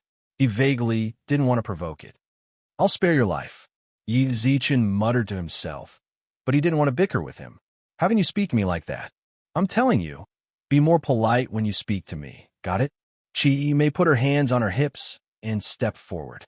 Black-faced monster seemed shocked that Chime would refute him on Yizichin's behalf. His gaze swept back and forth between her and Yizichin. At that moment, the iron sword in his hand trembled slightly. His eyes flashed with what looked like surprise. Then he forced a smile and reached out to Yizichin. However, his smile wasn't as comfortable as his dark expression. "Wooey." Yizichin was surprised by black-faced monster's sudden change in attitude. Earlier, This brat seemed to dislike him. Could it be that he was afraid of Chi Mei's words? Yi Zichen didn't understand, but he still reached out. Yi Zichen, you've earned my little sister's and my sword's approval. Not bad. Although black-faced monster seemed to have put down his arrogance, his tone was still as lofty as ever. But that wasn't the main point. The main point was his sword. He said his sword approved of Yi Zichen. That meant the sword had a spirit. Yi Zichen's heart skipped a beat. No wonder he'd felt so dangerous. It was actually a divine artifact with a spirit. All right, since we're all here, let's hurry up and get started. I've already wasted too much time here. I don't have much time left. With that, he flipped his hand and produced a painting of mountains and rivers. Chi Mei stuck her tongue out at him, then flipped her hand and produced 2 paintings of mountains and rivers. Yi Zichen was stunned once more.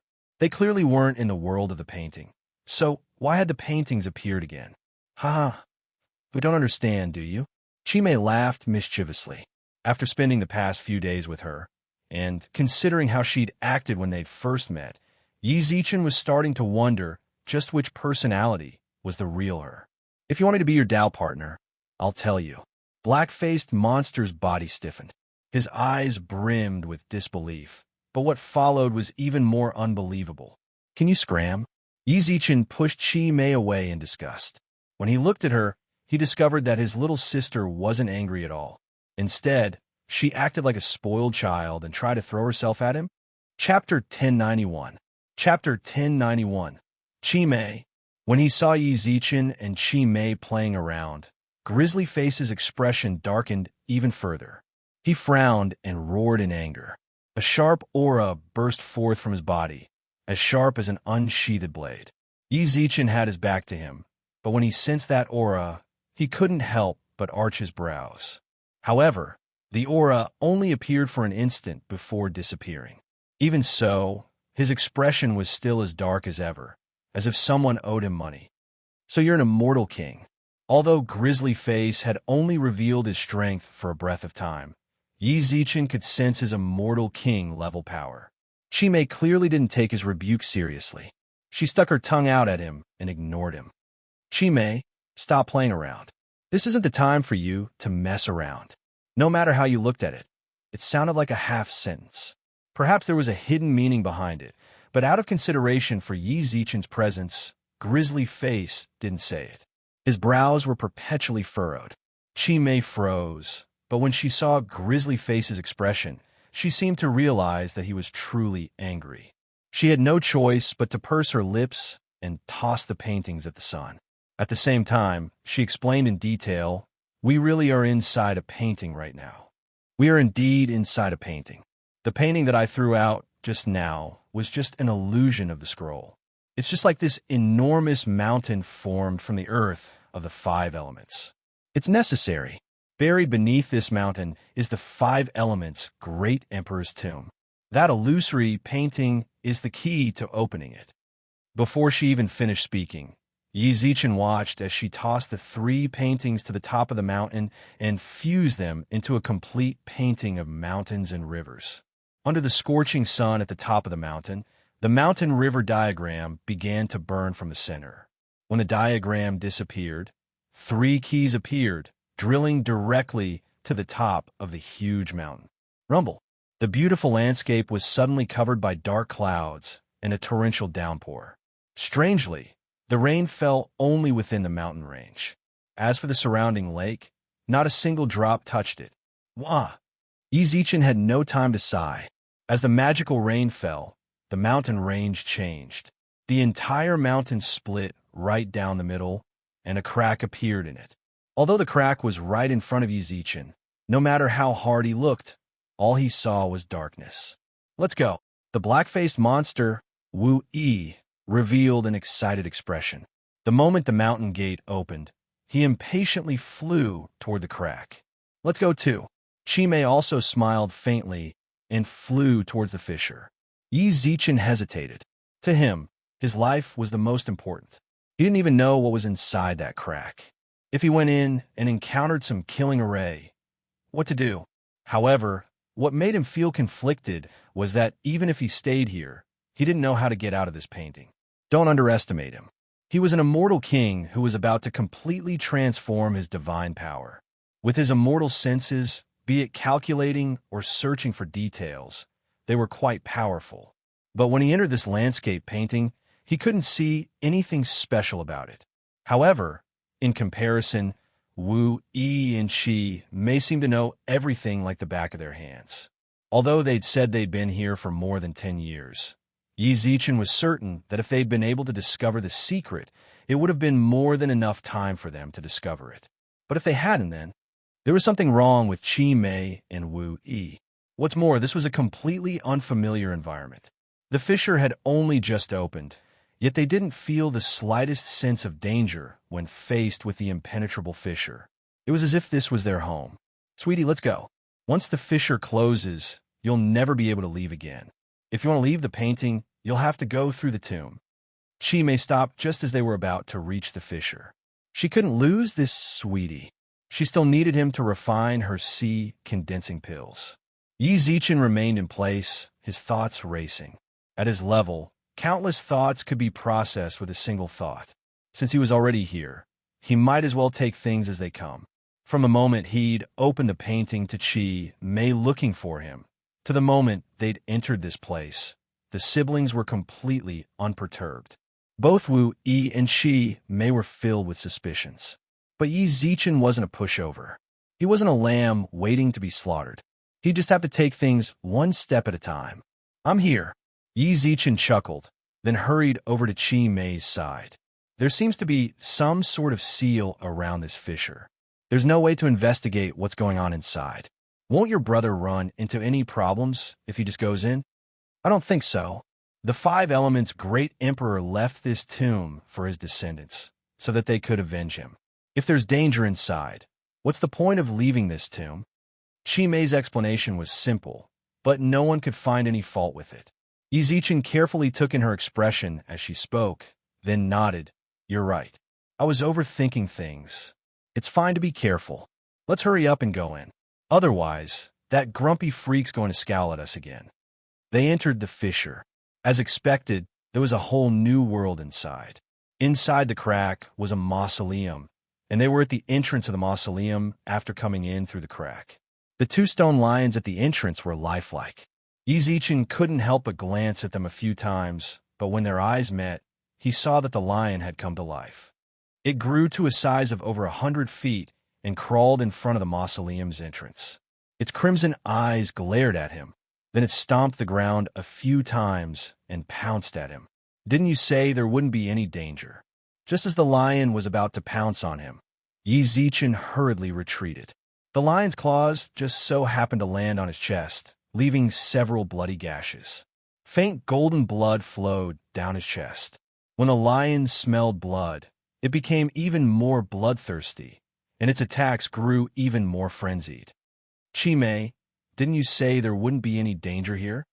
Yi Zichen roared angrily at her, only to discover that she stood rooted to the spot. No matter how much he shouted, she didn't respond at all. At that moment, the lion in its true form opened its bloody maw and bit down on Qi Mei. Yi Zichen wanted to save her, but the lion was glaring at him. Crunch! The lion closed its jaws and bit off Qi Mei's head. Blood spurted out from her neck like a fountain, but Qi Mei still maintained her standing posture, letting the lion gnaw at her until there was nothing left. At the same time, they heard a blood-curdling scream in the distance. Yi Zichen saw a lion following behind the grumpy freak. After the lion bit him until he couldn't fight back, the lion left him for the young trainers behind him, then walked towards Yi Zichen. Chapter 1092. Was he going to die again? The situation was dire. Yi Zichen stood before the 100-foot-tall lions, looking as insignificant as an ant. The black-faced monster's screams grew fainter and fainter, while Qi Mei had been devoured so thoroughly that not even a strand of her hair remained. The acrid stench of blood permeated the mausoleum. Not only did it provoke Yi Zichen, it also provoked the surrounding lions. Hey bro, can we sit down and have a chat? Yi Zichen didn't know how this mausoleum was set up, but after retreating a few dozen meters, he found himself in a bottomless abyss. He couldn't fly here either. The lions had already forced him into dire straits. He greeted the lion that seemed to be the leader of this pride of lions. However, what made him feel despair was that his friendly smile was exchanged for the collective roar of the pride of lions. That's way too unfriendly. You must be the five elements' great emperor's guardian beasts, right? Hey, look carefully. I'm a good friend of the five elements' great emperor. All he got in response was another deafening roar, and the lions pressed closer.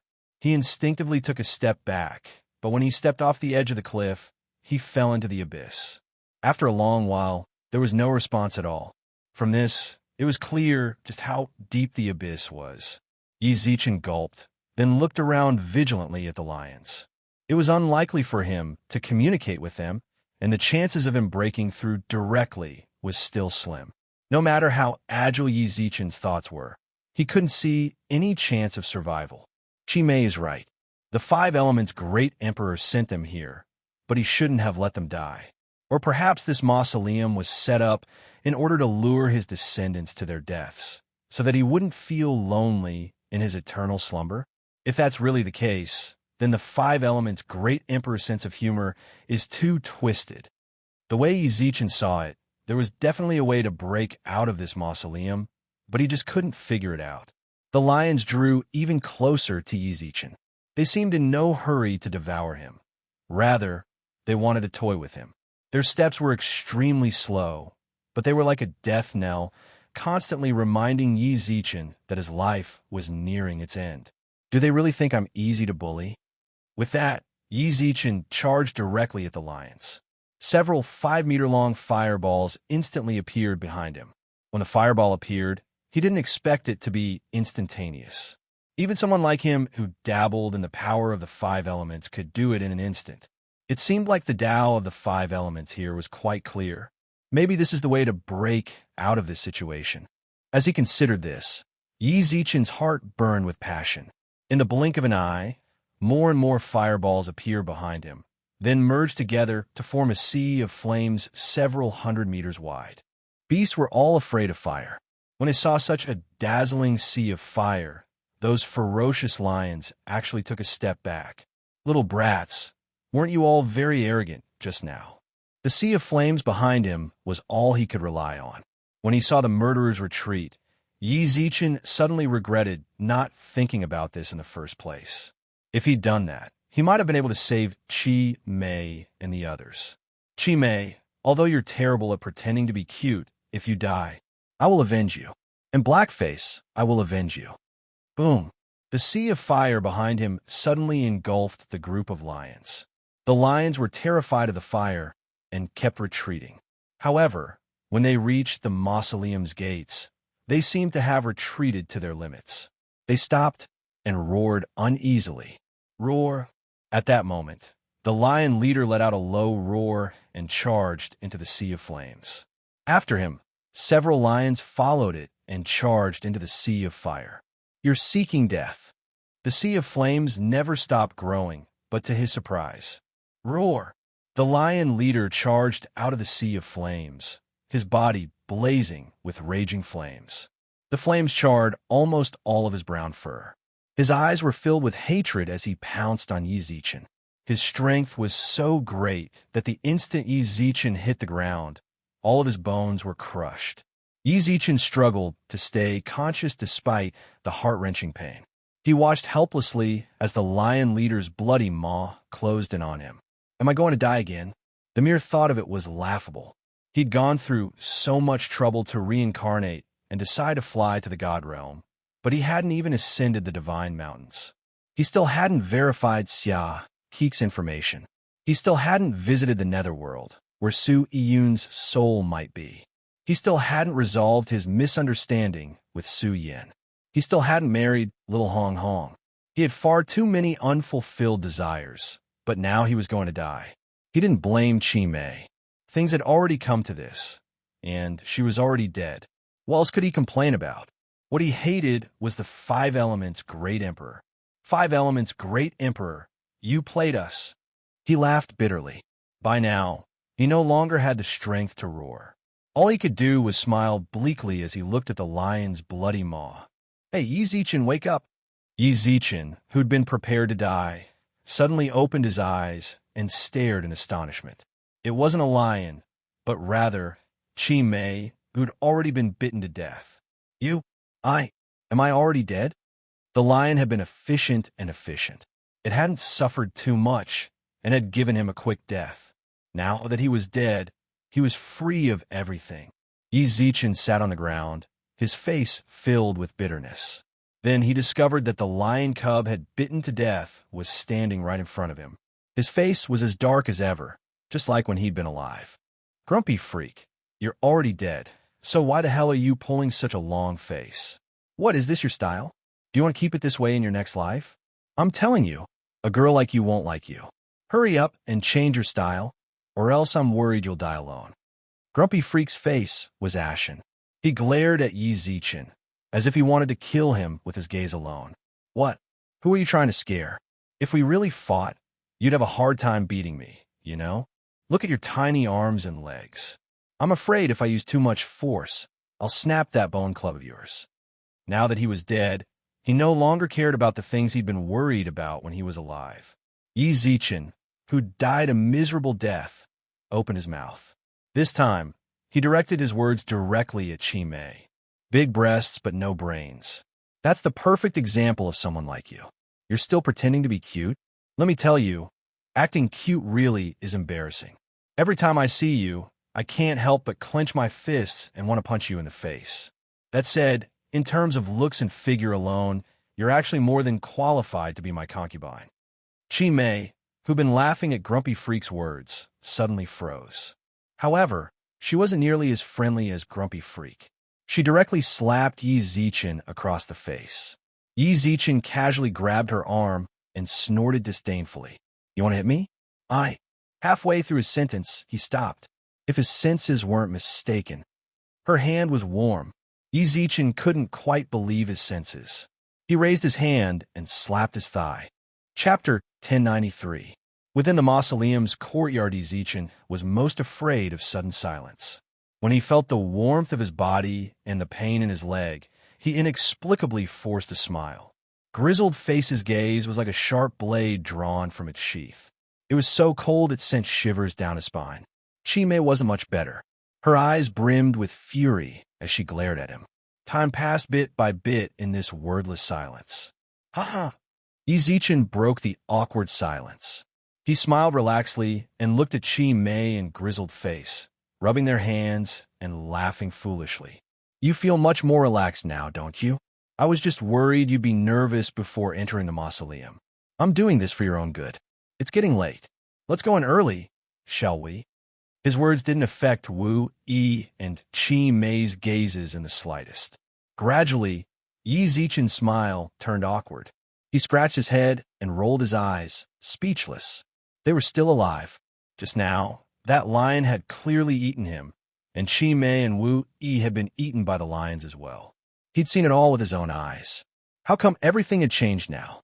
When he looked at the mausoleum, he saw that the lions were still stone statues. They hadn't grown to the size he'd seen them before. Big-breasted but brainless. Concubine, acting cute is so awkward. So that's how Sweetie sees me. Chi Mei crossed her arms and nodded with a faint smile. However, no matter how you looked at it, it was clear she was gnashing her teeth. Don't be like that. I was just joking with you. Why are you so serious? This was truly awkward. Yi Zichen had thought they were all dead, which was why he'd blabbered so carelessly. Who would have guessed they were still alive? In order to avoid continuing this topic, Yi Zichen licked his lips and arched his brows. Goddess Chi Mei, just now I thought I saw the lions eat you, and Grizzled Face.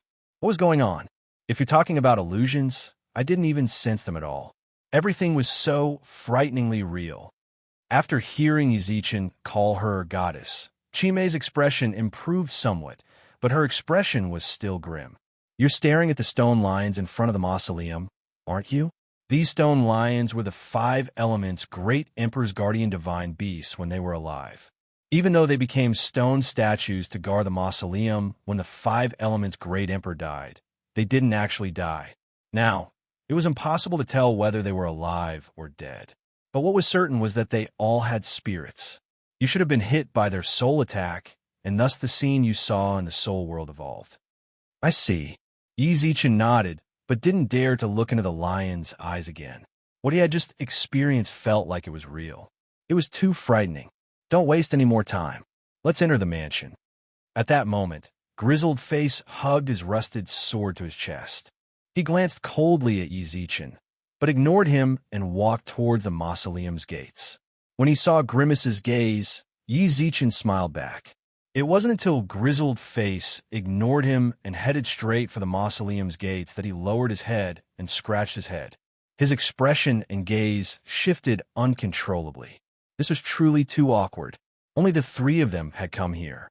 His words just now had offended both of them. Yizichin couldn't help but smack his mouth and mutter, "Yizichin, why do you have such a big mouth? Yizichin, why is your mouth so annoying? Even if you're really dead, can't you just stop for a moment?" Great, I already suspected that there was something wrong with those two. If there really was something wrong with them, then once we got inside, they'd play you to death. Yizichin cursed himself viciously, then set his gaze on Grizzled Face. By now, he was standing in front of the mausoleum's gates, but he didn't push them open. Instead, he bowed deeply to the two stone lions. Only then did he reach for the gates. The mausoleum's gates were bronze in color, and each side had a lion's head. Beneath each lion's mouth were two metal rings. Grizzled Face grabbed the rings, knocked on the gates a few times, then retreated to the bottom of the stairs. Suddenly, the mausoleum's gates swung open on their own. Yizichin had been staring intently at the mausoleum's gates the entire time. The instant they opened, his eyes widened. It was as if he'd just seen someone open the gates, and that person was wearing a conical bamboo hat. A boatman. An image instantly appeared in his mind. It overlapped with the blurry figure he'd just seen. Yizichin's heartbeat gradually sped up. He realized that ever since he'd arrived here, he hadn't had a moment of peace. Everything here filled him with fear, but when he looked at Chi Mei and Wu Yi, they acted as if nothing had happened. After opening the gates, they bowed deeply to the stone lions, then walked inside. Yizichin followed suit. When they bowed to the stone lions, he bowed as well. Regardless of what they were for, he couldn't go wrong as long as he followed suit. When they entered the mausoleum's front courtyard, another world appeared before them. This time, they appeared in what seemed to be the mausoleum's front courtyard. It was drizzling incessantly, and in front, left, and right of the courtyard was a 100-meter-long, 3-meter-wide gravel path. Both sides of the path were filled with thriving, immortal herbs. If they were sold outside, any one of these herbs would be worth cities. If they could bring all of them out, they'd make an astonishing fortune. Yizichin's eyes nearly popped out of their sockets. He licked his lips and reached for the immortal herbs. Slap! Chi Mei slapped his outstretched hand away. She said softly, "Don't move." Grizzled Face, who stood at the very front, knit his brows and glanced at Yizichin. Surprisingly, he took the initiative to speak. "If you don't want to die, you'd best not touch anything in this courtyard." With that, Grizzled Face looked away. Yizichin was rather confused. Since they'd already said they'd leave the place for their juniors, why couldn't they take it? As if sensing Yizichin's confusion, Chi Mei picked up a stone from the path and tossed it at the immortal herbs. Whoosh! Before the stone could land in the immortal medicine garden, it was directly burned to pieces by the raging fire in midair. Did you see that? Chi Mei pursed her lips into a smile and said, "These immortal herbs are indeed real, but there are restrictions left behind by the great emperor on them. The entire courtyard is covered in seals. Only these 3 gravel paths are safe. If you want to obtain everything here, you'll have to gain the mausoleum's approval." Chi Mei, Grizzled Face shouted coldly, then turned around and spoke in a low voice. Chapter 1094. The 5 Daos gates. Yizichin stared at the immortal herbs, but he couldn't touch them. Ignoring everything else, just based on his understanding of medicine, the herbs here were enough to make dozens of condensing pills. There were also quite a few immortal herbs that even he couldn't name. Just the slightest whiff of their fragrant aroma was enough to relax his mind and open up all his pores. Bear with it. I have to bear with it. He forced himself to restrain his greedy hands, then reluctantly followed Grumpy Face forward. He couldn't just take these immortal herbs. Chimay had already demonstrated to him. If he dared stretch his hand out, he feared his hand would end up like the stone and bid him farewell. It was only 100 meters of gravel, but it took them more than an hour to walk. When the black-faced monster stopped at the end of the gravel path, the pattering rain in the courtyard also disappeared. Just a few steps away, the rain continued to fall. The room at the end of the path was different from ordinary residences. Normally, residences had a main hall in the front courtyard. However, this was a long wing with 5 doors. Each door had the words wind, rain, thunder, lightning, and fire written on it. Black-faced Devil didn't say anything. He just walked up to Lay's room and pushed the door open. He didn't say anything. Should we go in too? When he saw Grumpy Face leave, Yi Zichen couldn't help but ask. Right now, all he could ask was Chimay. On the way here, she really was the type to answer every question he asked. He went into the lightning because he's of the lightning attribute. Are you the same?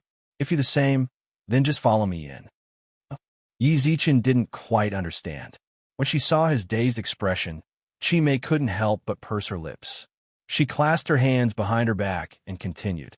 From here on out, we'll have to split up and search for our own good fortune. The 5 doors here correspond to the 5 elements of heaven and earth, as well as the 5 elements. Just go in and see what your type is. No need to worry, there won't be any danger. Probably. Yi Zichen understood everything she said. There was no need for the 3 of them to stick together.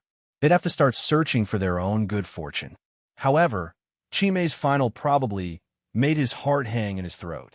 Could it be that they might run into danger inside? Don't scare me. Now is no time to pretend to be a man. He had to be a coward. Yi Zichen looked nervously at Chimay and furrowed his brows. I value my life a lot, and I already told you on the way here. I can choose not to take the fortune here, but I absolutely cannot die. Didn't you say that if you want to leave, you have to leave from here? Then hurry up and tell me how to leave. I don't want this fortune anymore. Hurry up and tell me how. Chimay pursed her lips at the door, crossed her arms, and pouted. Chimay's tone was always laced with a faint hint of danger, and she deliberately magnified it. Chimay's tone was always accompanied by a faintly discernible sense of danger, and she was deliberately amplifying it. Yi Zichen stared at Chimay's face for a long time, then licked his lips, reached out, and grabbed her arm. He blinked and swayed back and forth, just like she'd done before. Yi Zichen stared at her for a long time, then licked his lips, reached out, grabbed her arm, and blinked. Big sister, you're more familiar with this place, so don't scare me like that, all right? You're so beautiful, and I can tell you're a kind-hearted angel. Can't you give me some pointers? When she saw this, Chimay was both angry and amused. He was doing this on purpose, wasn't he? He was copying her. Not only was he copying her, but he was doing it in such a nondescript way. Did he think she was acting cute? Was he really that disgusting? However, when she recalled Yi Zichen's earlier coldness, Chimay shook his hand off. Go play by yourself. Big sister. Big sister. Yi Zichen clung to her arm relentlessly and shook it back and forth like a spoiled child. Chimay's heart wasn't made of stone to begin with, so he shook her to the point of trembling. After a moment's thought, she decided not to bicker with him. She sighed, then pointed at the 5 doors. In truth, these rooms are all dangerous, but they're all different. Lightning is the most dangerous, but it's also the greatest of all. Fire is second, then wind is third. The most gentle of them all should be rain. What's your attribute? What attribute? All attributes. Yi Zichen could enter all 5 rooms, but he had to keep an eye out. When faced with a question he couldn't answer, he narrowed his eyes and smiled. She knew he didn't want to answer, so Chimay didn't pursue the matter. You have your own secrets, so I won't force you to tell me. Are you going in or not? Think about it for a bit. Blackface has already been in there for so long. I have to hurry up as well. As she spoke, Chimay pushed open the door to the room with the word fire written on it and disappeared. Yi Zichen remained behind and stared at the rooms in a daze for a long time. If safety was his #1 priority, then he definitely had to go to the rain room. Chimay had already said that the rain room was the safest of all. If he wanted to risk his life, then he naturally had to go to the lightning room. Danger and reward coexisted. If he could survive, he'd absolutely become a powerful figure. Yi Zichen didn't think he wanted to take that extreme route. Going to the rain room was better. But the moment his hand touched the door, all the doors suddenly disappeared. Yi Zichen stared dumbly at the vanished rooms. His eyes widened. Hey no, if the doors disappeared, how was he supposed to get out? Just as he was starting to panic, another door appeared in the long wing. There was nothing on this door, so he had no way of knowing which of the 5 elements it belonged to. Especially since this door had appeared so suddenly after the first one had disappeared. It was as if it had been specially prepared for Yi Zichen. This was too freaking strange. Yi Zichen stood in front of the door and licked his lips. He didn't want to touch anything that was filled with unknown dangers. Qi Mei and Wu Yi had already gone in. If they came out, especially Qi Mei. If she wanted the sea condensing pill, she'd definitely take him out. In that case, Yi Zichen might as well not go in. He didn't want to face unknown dangers and run into a bunch of strange things. Yi Zichen casually sat down with his back to the door, then looked at the herb garden before him. His eyes darted back and forth a few times. If Qi Mei or Wu Yi obtained the courtyard's inheritance and opened a restriction, he would be able to steal some immortal herbs the instant the restriction was opened. Wouldn't that be perfect? Little did he know, just as he was thinking about how many immortal herbs he could steal, he didn't notice the door behind him. Chapter 1095. Someone from the Axe Gang, when the last strand of spiritual energy entered Wu Di's spiritual sea, he stepped into the ranks of human immortals. This is the power of a human immortal. The immortal condensation pill had played a significant role in allowing him to smoothly step into the human immortal stage. Wu Di clenched his fists, excitement flashing in his eyes. Becoming a human immortal meant that he was one of the few peak experts in Raging Flame City. Right now, he was strong enough to head to the profound Great District. Even there, he'd be able to secure a place for himself. I have to tell Master quickly. By now, Yi Zichen's place in Wu Di's heart was incomparably high. He hadn't even considered informing his family about his breakthrough. Rather, he wanted to tell Yi Zichen as soon as possible so that his master would be happy. Pushing open the door, the maids and servants outside respectfully greeted him as young master. He'd never experienced this sort of treatment before. All of this, if he really had to count it all, then perhaps it really was all thanks to his master. Wu Di had no choice but to thank his master. He nodded to the servant in the courtyard and was just about to leave when he saw a few guest chamberlains of the clan already waiting outside their door. Young master, the great supreme elder invites you over. Wu Di couldn't help but frown. The Grand Elder was a reclusive existence in the Wu family. He was Wu Wenguang's second uncle, and in terms of seniority, he was Wu Di's second grandfather. However, ever since he was young, he had never seen his second grandfather. Even after he became the Wu family's Shilin son, he had never seen him. Why would he suddenly look for her? Although he had some doubts in his heart, no matter what, he was still an elder of the clan. It wouldn't be good if he didn't go. Then, please lead the way. When they arrived at the front of the hall, the 2 foreign chamberlains stopped and cupped their fists. Grand Elder, the Qilin's son Wu Di has arrived. He's here? Let him in. A forceful reply came from the hall. The 2 retainers took 2 steps back, then gestured for Wu Di to enter. Young Master Wu, this way please. Wu Di walked into the main hall and saw several elders sitting there. Most of the elders were from the Li family. A white-haired old man sat on a chair at the front of the hall. He had a dignified aura around him. Wu Di greets the Grand Elder and the other elders. After becoming the Wu family's Shilin son, Wu Di had grown much more confident. Even in the face of the gazes of so many elders, he was still able to maintain a calm heart as he stood calmly in the main hall. Not bad, the first Supreme Elder faintly said, but after a simple compliment, he spoke again. Little Dini, I heard that it's all thanks to your master that you've improved so much. Yes, replied Wu Di, neither servile nor overbearing. Wu Di's accomplishments today are all thanks to master's guidance. Since that's the case, why don't you invite your master to our Wu family? I've been in seclusion these past few days. If when Guang hadn't gone to the profound Great District, I'm afraid I wouldn't have come out. But after I left, I never would have guessed that our Wu family would gain a Qilin's son. I've learned a bit about you, and I'd really like to meet your master." The first Supreme Elder smiled, but that smile was somewhat forced. Wu Di was no longer the Wu Di of the past. He knew how to read people's expressions, and he could also notice minor details. The first Supreme Elder's behavior was strange. He could see it clearly. My master is used to living like a cloud in the wild. He's not good at socializing. In order to avoid embarrassing him, I think it's best to forget about it. For Yi Zichen's sake, Wu Di had publicly refused to give the first Supreme Elder face. Little Dini. The first Supreme Elder seemed like he was about to try and persuade Wu Di, but at that moment, two men with axes embroidered on the front of their robes walked out from behind him. How troublesome. The one who spoke was the younger of the two.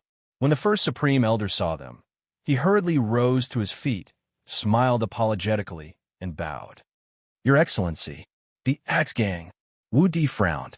His master had already destroyed Raging Flame City's Axe Gang. Others might not know this, but as his disciple, he knew. Now that these two had appeared in the Wu family estate, it was obvious that the Axe Gang's headquarters in the profound Great District had sent them. Not good. They want to make trouble for Master. He had no time to think, but as soon as the two men appeared, Wu Di dashed out of the main hall. When the first Supreme Elder and the slightly older member of the Axe Gang saw this, he waved his right hand, and the doors slammed shut. The entire hall went dark. At the same time, the younger Axe Gang expert reached out to grab Wu Di. Scram! Wu Di threw a punch at the Axe Gang expert. You could say he used 100% of his strength. The power of a human immortal instantly burst forth. The Axe Gang expert was only a mid-stage human immortal. He naturally didn't dare take Wu Di's punch head-on. His right hand slammed in a thin air, and he retreated several steps. The fierce wind from his fist shattered the stone pillars in the hall. When the other elders sensed this aura, they couldn't help but freeze. A human immortal, they hadn't expected that in just half a month, the incomparably dazzling Qilin son of the grand competition would already be at the human immortal level. The Axe Gang youth didn't dare take Wu Di's punch head-on. He wanted to attack again, but the older man called out to him. "Forget it. Let me do it."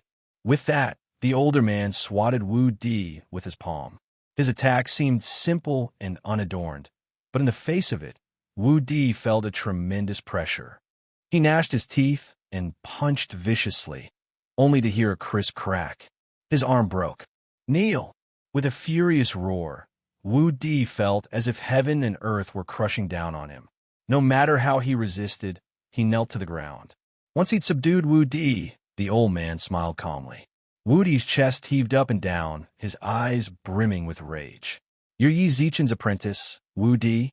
I'm Feng Taiwa, the Axe Gang's outer sect administrator in the profound Great District. I'm an early-stage Earth Immortal. Let me ask you this. Where's your master right now? How strong is he? Was he the one who destroyed Raging Flame City's Axe Gang?" A long moment passed, but Wu Di didn't respond. Feng Taiwa couldn't help but nod and smile. Chapter 1096. Who do you think you are? Wu Di, just tell us everything. At the end of the day, your master is an outsider. Your surname is Wu, and the blood of the Wu family flows through your veins. Wu Di, for the sake of our family, just do as he says. The highest elder tried his best to persuade them. They really couldn't afford to offend the Axe Gang. They were experts at the Earth Immortal realm. They could destroy the Wu family with a flip of their hand. The other elders chimed in as well. In Wu Di's ears, their chatter was like the buzzing of flies, irritating and irritating.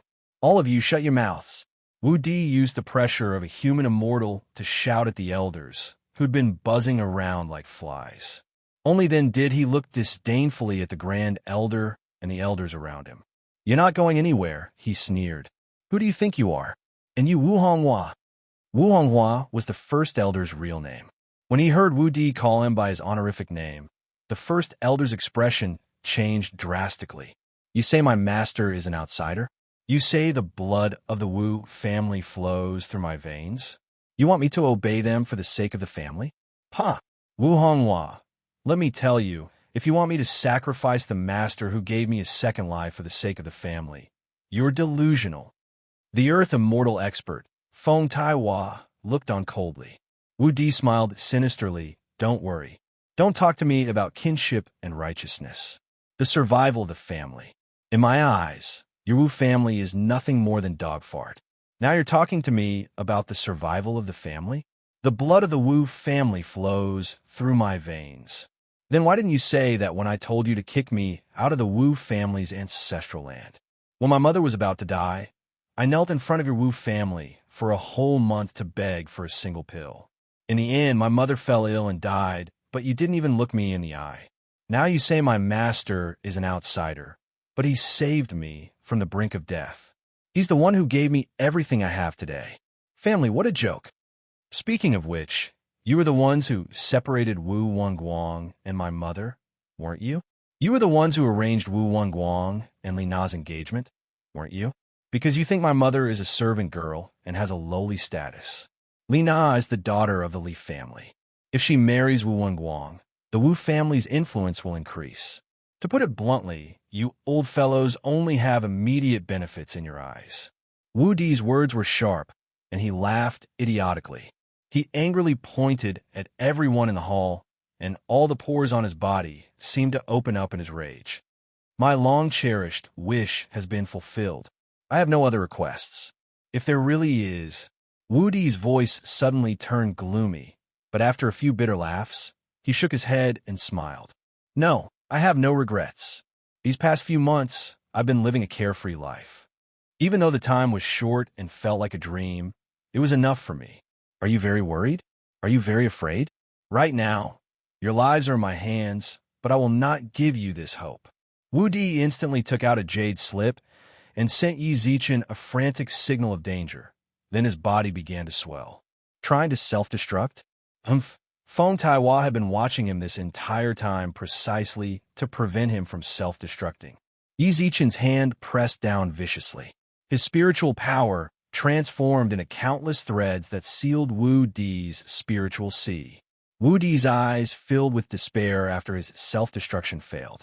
Feng Taiwa snatched the jade slip from his hands. Should I send a message to Yi Zichen?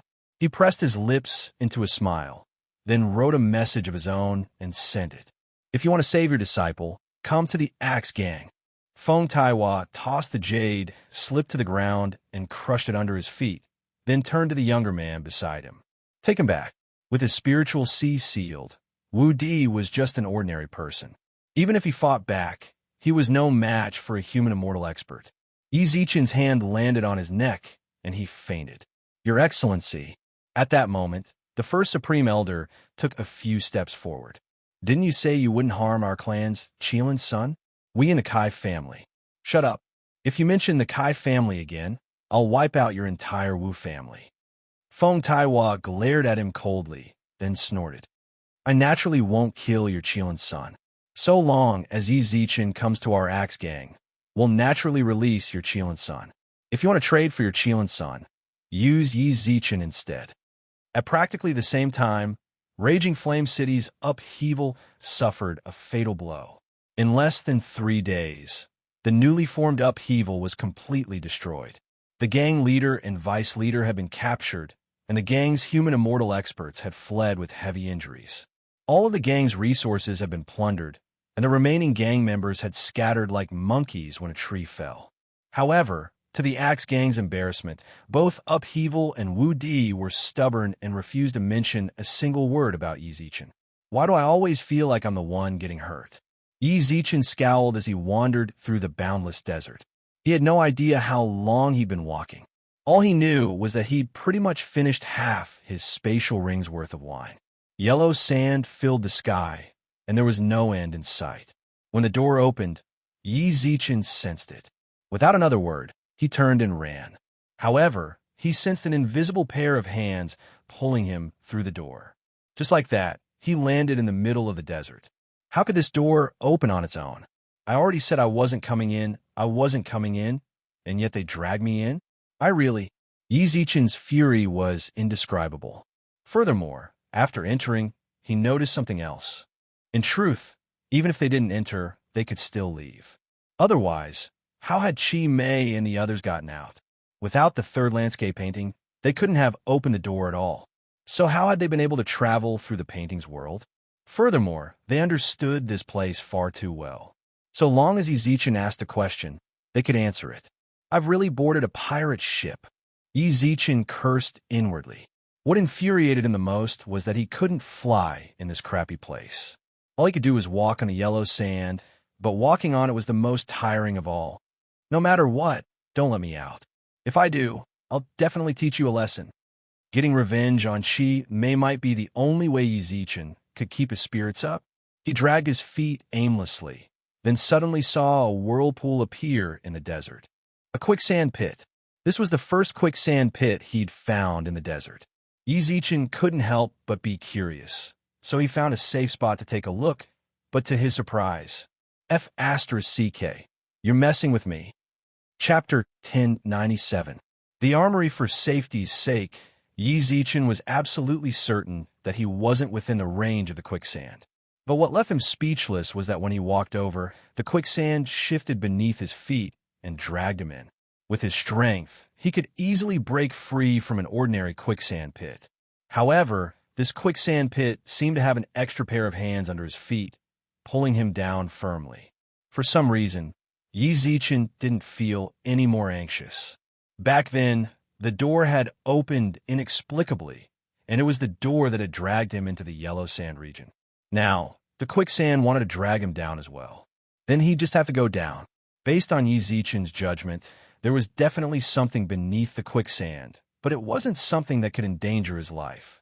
They couldn't have sent me here just to let me die in the quicksand, could they? As the quicksand gradually swallowed up his body, Yizichin couldn't help but feel nervous.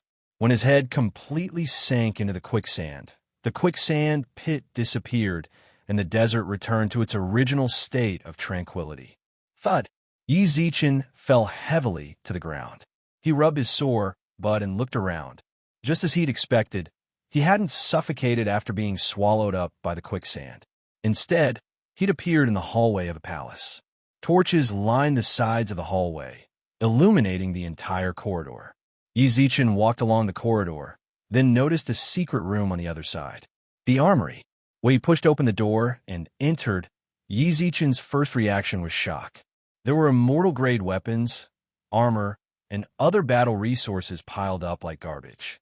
Based on a rough estimate, there were at least 100,000 sets of weapons and armor, all of which were engraved with inscriptions that could increase their attack and defense by at least 30%.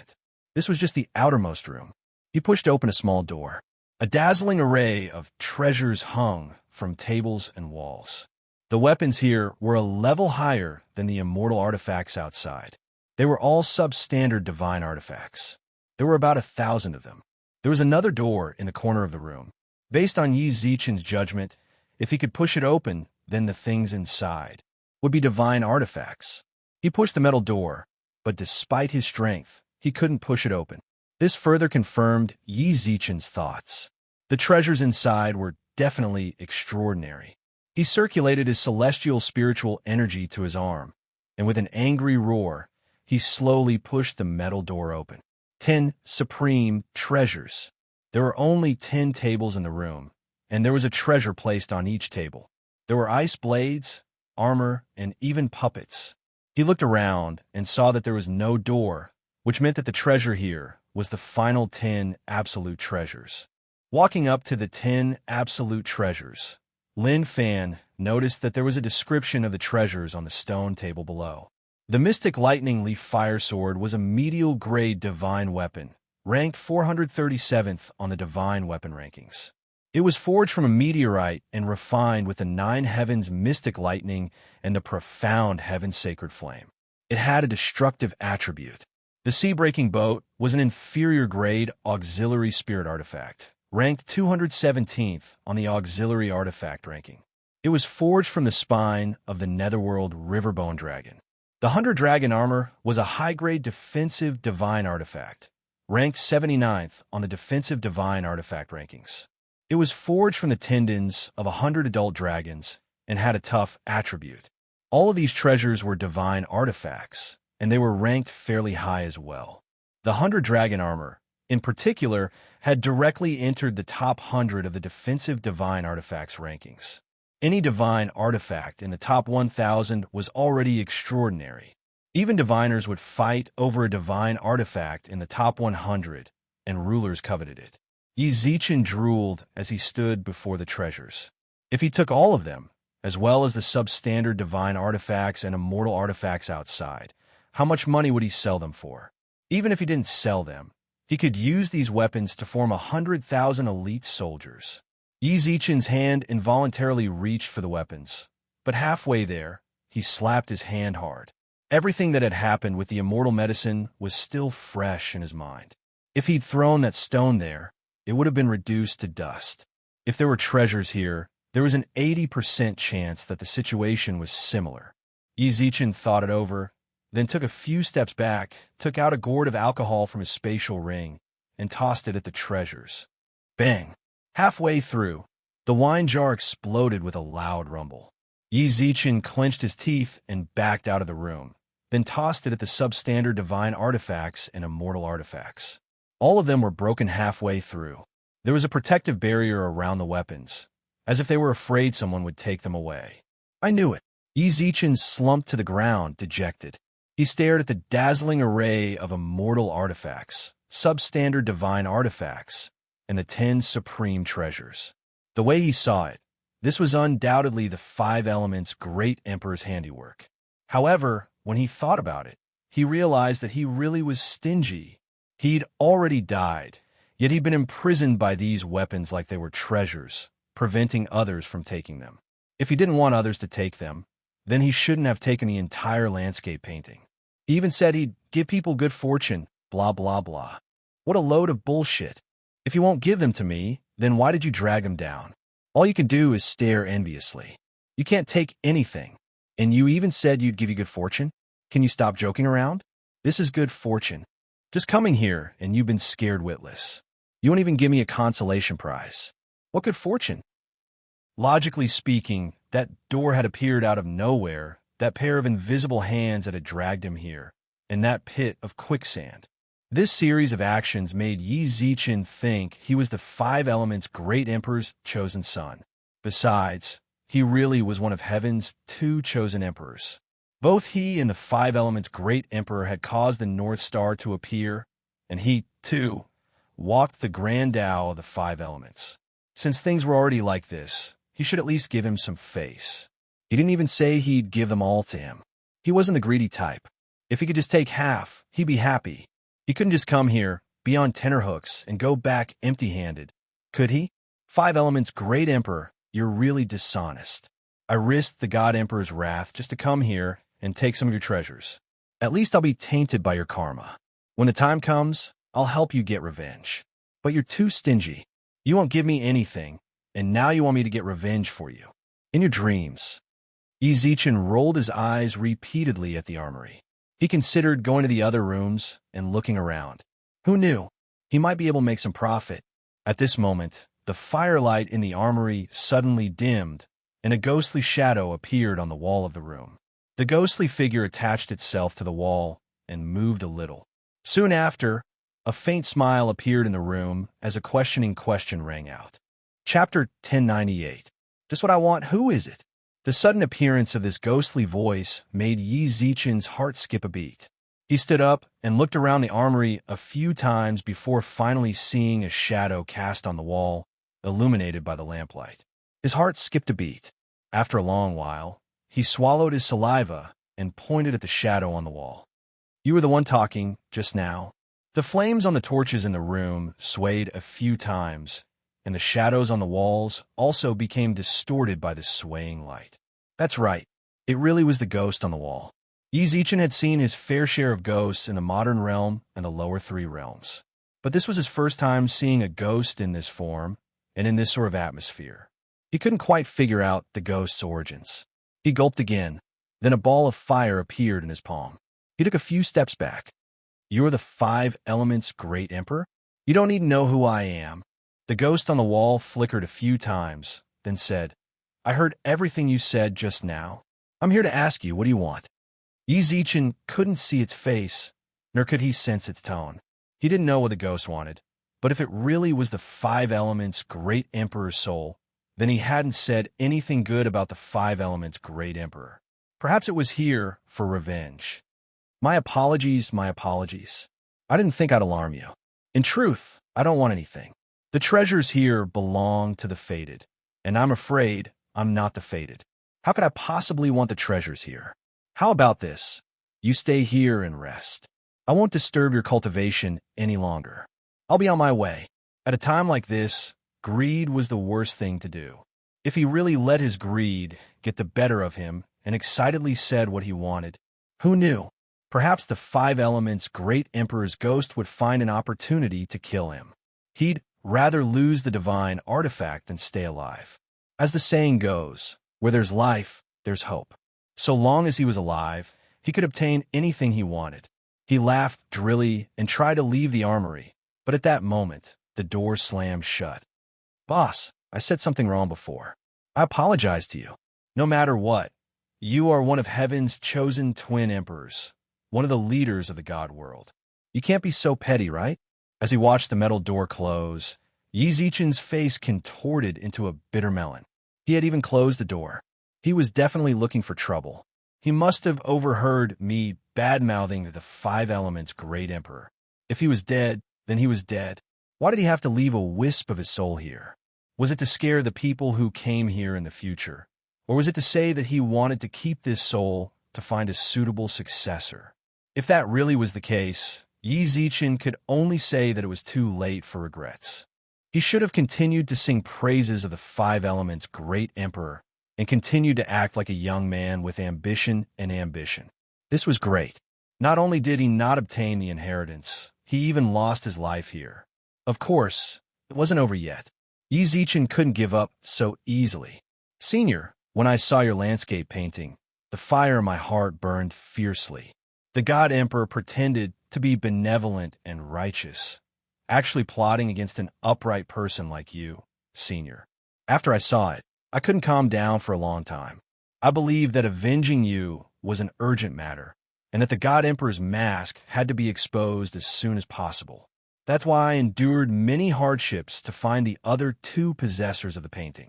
I opened the world within the painting in search of good fortune and revenge for you. Perhaps this junior is too passionate about avenging you. Or perhaps this junior is too slow-witted to be able to enter your eyes. It's been a long time since I've received your inheritance, and I'm a bit angry. That's why I said such things. But you must believe that my heart is on your side. I trust that you're a righteous person. Of course, if I've truly angered you, you're welcome to kill me. However, I hope that you'll leave my soul behind, so that it may reside within this mausoleum and serve you. He was retreating in order to advance. These words were absolutely enough to move anyone, especially that last line about leaving his soul to serve him. This was a direct reflection of his respect and fanaticism for the five elements' great emperor. In the face of such a sincere and sincere junior, the five elements' great emperor would most likely spare his life, unless he wanted to kill him. All right, that's exactly what I wanted. Then stay here and keep me company. To everyone's surprise, the ghost in the armory said these words. Even Yi Zichen's expression, which seemed to hold no regard for life or death, stiffened. Senior, afraid he'd misheard, Yi Zichen couldn't help but ask again. Didn't you say you wanted to stay here and keep me company? It just so happens that I've been here for far too long. I'm lonely. Having someone stay behind and keep me company isn't bad. All of a sudden, the ghostly figure emerged from the wall. Yi Zichen could almost see the fangs in its mouth. Senior, I'm not good with words, and I'm clumsy. If I stay, I'll definitely make you unhappy. That's fine. If you provoke me, I'll just have to destroy your soul. The ghost seemed determined to kill him. Yi Zichen's palms blazed as he stood in front of him and shouted. Senior, I'm here to avenge you. Senior, just like you, I'm one of heaven's two chosen emperors. Senior, I also cultivate the Tao of the five elements. Senior, this junior doesn't want to die. The ghost in front of him had a smile on its face, and then it returned to the wall. Why didn't you just say that from the start? Yi Zichen curled up in a corner of the armory. His heart was about to leap out of his chest. When he heard the ghost say that, and then return to the wall, he understood that it was just trying to scare him. It seemed acting was useless sometimes. In front of this crafty old fox, his little acting skills were far too exaggerated. "Senior, you scare me to death." Yi Zichen clutched his heart and laughed bitterly. He sat powerlessly on the ground and panted heavily. "You're scared just like that? How are you going to get revenge?" The ghost sighed. "Earlier, you said you wanted half of the weapons here?" No, I was just joking. Asking for half was pure nonsense.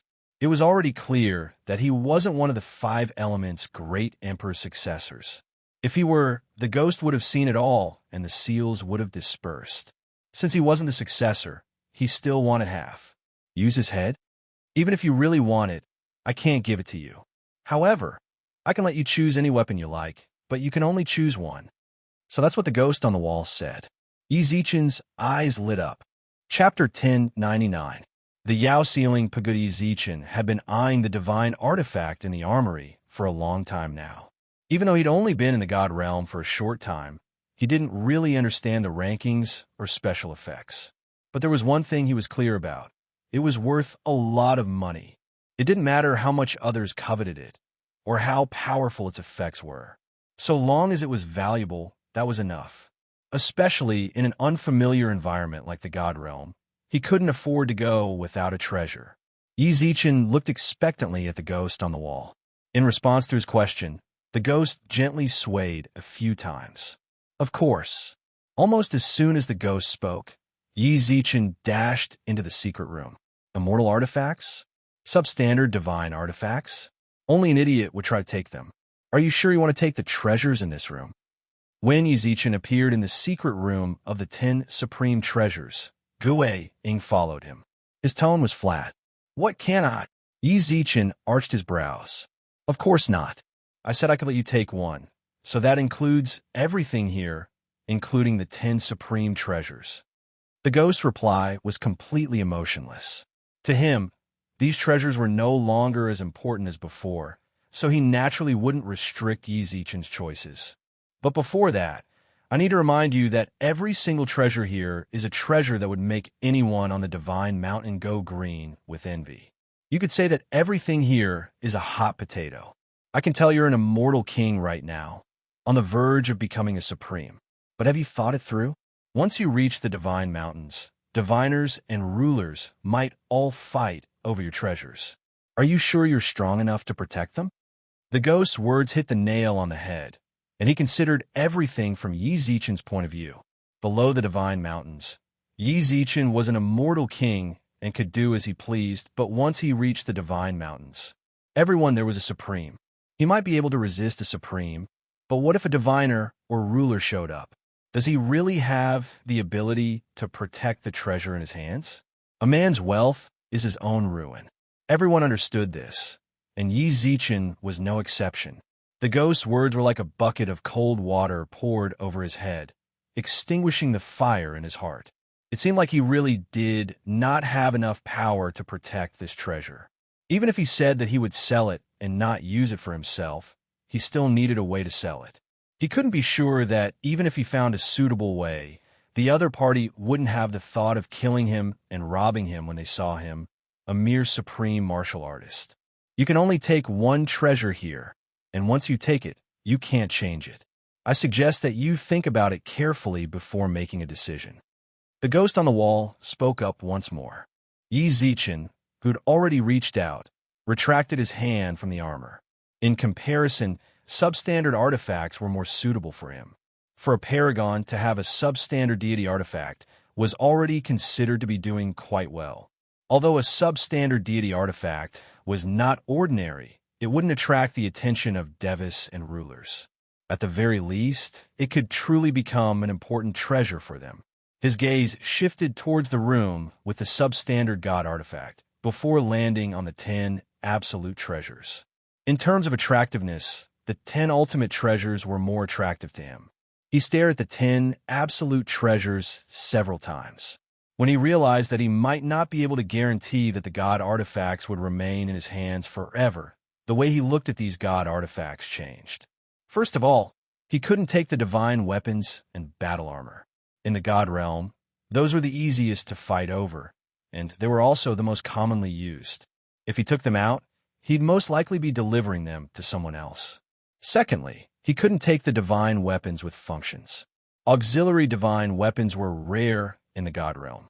For example, the sea-breaking boat could fly through the air with divine power, and its top speed was comparable to a peak diviner's. Although it might not be of much use to major powers, it was a rare treasure to the descendants of his clansmen. He couldn't take it, either. After eliminating all of these, he could only take one of the 10 ultimate treasures, the Yao Ceiling Pagoda. Only the names of the treasures were recorded. There was no description or ranking of the divine weapons. It didn't look particularly flattering either. It was a pitch-black pagoda covered in what looked like rust. He was worried that he wouldn't be able to protect the treasure, but he didn't want to give it up after obtaining it. It would be too late for regrets. Yi Zichen steeled his heart and reached for the Yao Ceiling Pagoda. Without any resistance, the Yao Ceiling Pagoda appeared in Yi Zichen's hands. The pagoda was so small that its base only covered the center of his palm. He couldn't sense even the slightest fluctuation of divine power from the other divine weapons. It was like scrap metal, inferior to even a substandard divine weapon. This made Yi Zichen wonder why he'd chosen it. Little did he know, the moment he reached for the Yao Ceiling Pagoda, the ghostly figure on the walls trembled violently. After a long while, the ghostly figure spoke again. You've made your choice. If you're sure you've made your choice, you won't have a chance to change it. Take it and leave. He didn't know why, but even though no one would try to steal it from him, his heart still raced as he held it in his hands. He made a crazy decision. He'd chosen one of the 10 ultimate treasures. Are you saying that I can't change it? Do I have to say something like that? The ghostly figure seemed to have forgotten what he'd just said. I can give you one chance to change it. Are you willing to change it? Are you sure? Yi Zichen was actually a bit hesitant when he heard the ghostly figure's question. This Yao Ceiling Pagoda was far too ordinary to the point where he really wanted to switch it out, even if it was a substandard divine weapon. But since it was placed alongside one of the 10 ultimate treasures, it naturally had to be special. Besides, he'd already made his choice. It was best if he didn't waver. I'm not changing it, said Yi Zichen solemnly. He'd already made up his mind. He was no longer wavering. The ghostly figure didn't try to dissuade him. It simply laughed calmly, its laughter almost demonic. All right. Since you've made your choice, you can leave. Before Yi Zichen could bow and thank the ghostly figure, he found himself back in the courtyard where he'd chosen the 5 Elements Gate. Just as he left the armory, the ghostly figure inexplicably probed him. Chapter 1100. Violent rage. By the time Yi Zichen came to his senses, he'd already left the painting and was standing on an ancient path outside Raging Flame City. When he appeared, the landscape painting that belonged to him also separated from the strange rock and flew back into his hand. I'm out. Yi Zichen looked around at the familiar surroundings, then at the landscape painting in his hands. His expression was somewhat blank. He'd just taken the Yao Ceiling Pagoda, and the ghost had chased him out of the painting. He'd assumed he'd just left the armory, but the palace seemed to have medicine and talisman rooms as well. He'd been planning on going to the other 2 rooms to take a look. Stingy bastard. Yi Zichen smirked at the stone, but he wasn't so angry. He wouldn't become a mausoleum successor. Even if he went to the medicine and talisman rooms, he'd probably return empty-handed. He'd been on tenterhooks, too. Now that he'd returned to the real world, he felt pretty good. This trip hadn't been in vain. At the very least, he'd obtained one of the 10 greatest treasures, the Yao Ceiling Pagoda, even if he didn't think it was particularly useful. What the hell is this Yao Ceiling Pagoda? Yi Zichen furrowed his brows and was just about to study it when he sensed a message from the jade slip in his spatial ring. He dipped his consciousness into the spatial ring, took out the slip, and read its contents. Yi Zichen, who'd been standing in front of the boulder, instantly froze. His eyes flashed with a hint of solemnity. In the blink of an eye, he transformed into a beam of light and disappeared from the path. Raging Flame City. In the past 2 weeks, the biggest news in Raging Flame City was Upheaval's destruction. Just like when Upheaval had replaced the Axe Gang, The gang's name became the hottest topic in the city. But now, Upheaval's destruction had once again become the hottest topic in Raging Flame City. The space around him distorted, and Yi Zichen appeared in the middle of Upheaval. The first thing he saw was a scene of heart-palpitating destruction. The gang's gates had been destroyed, and there were signs of an intense battle everywhere. Even though several days had passed, he could still sense the remnants of the battle.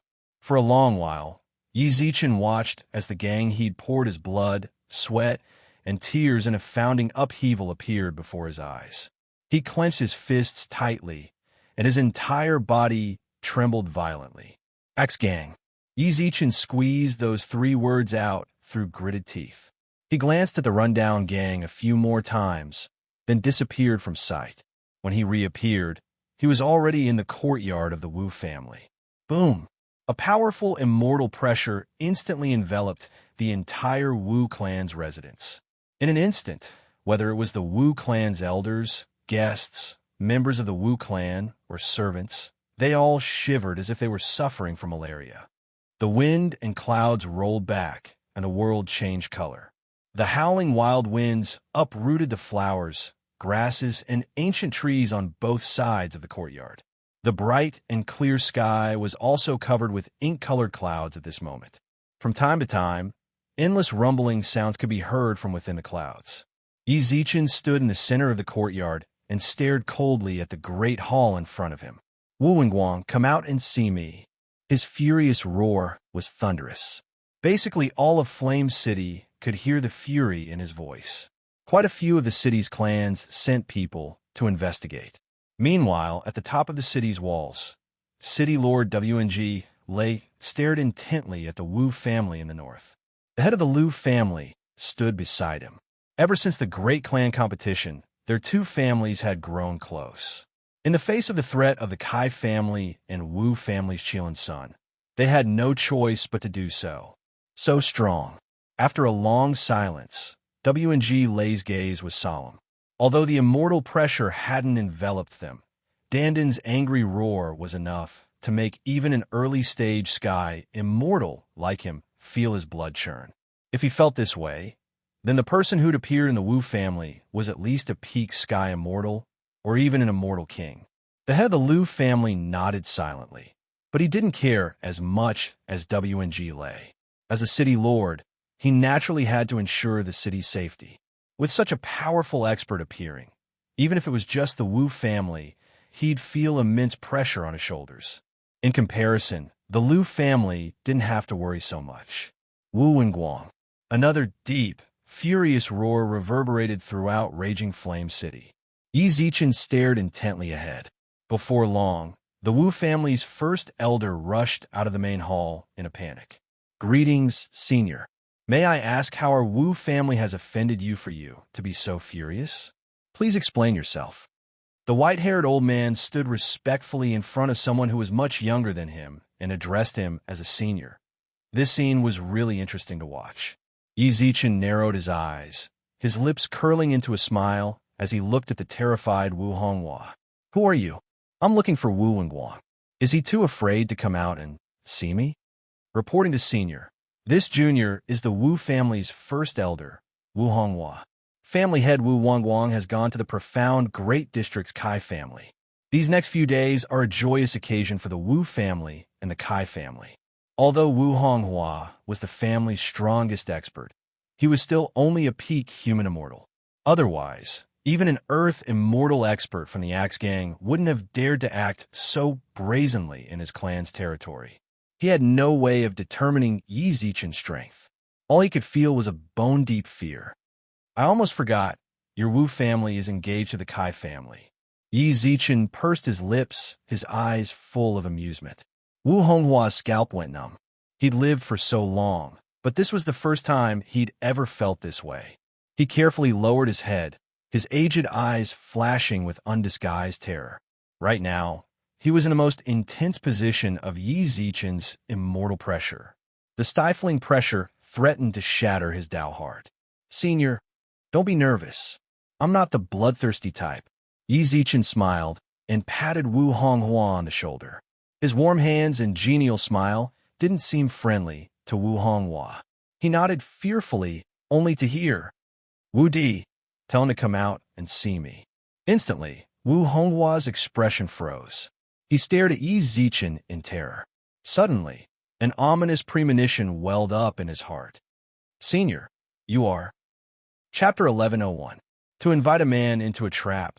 "Ha ha, you're finally here." The instant Yi Zichen finished speaking, a dozen or so black-robed men and women with hatchets embroidered on their chests appeared in the Wu family's courtyard. Their auras were extremely strong. Even in the face of Yi Zichen's immortal pressure, they didn't fall behind in the slightest. Yi Zichen could even vaguely sense that they were evenly matched. "My lords," right at this moment, Wu Honghua, who had an extremely terrified expression on his face, actually moved closer to those people at this moment. His face was accompanied by a flattering smile. "Sir, this is what you wanted. Not bad. There's nothing for you to do here. You can leave now." The middle-aged man, standing at the front of the group, nodded his head. Wu Honghua felt as if he had been pardoned from a great crime and retreated from their midst without the slightest hesitation. Only after Wu Honghua left did the middle-aged man take a step forward. Boom.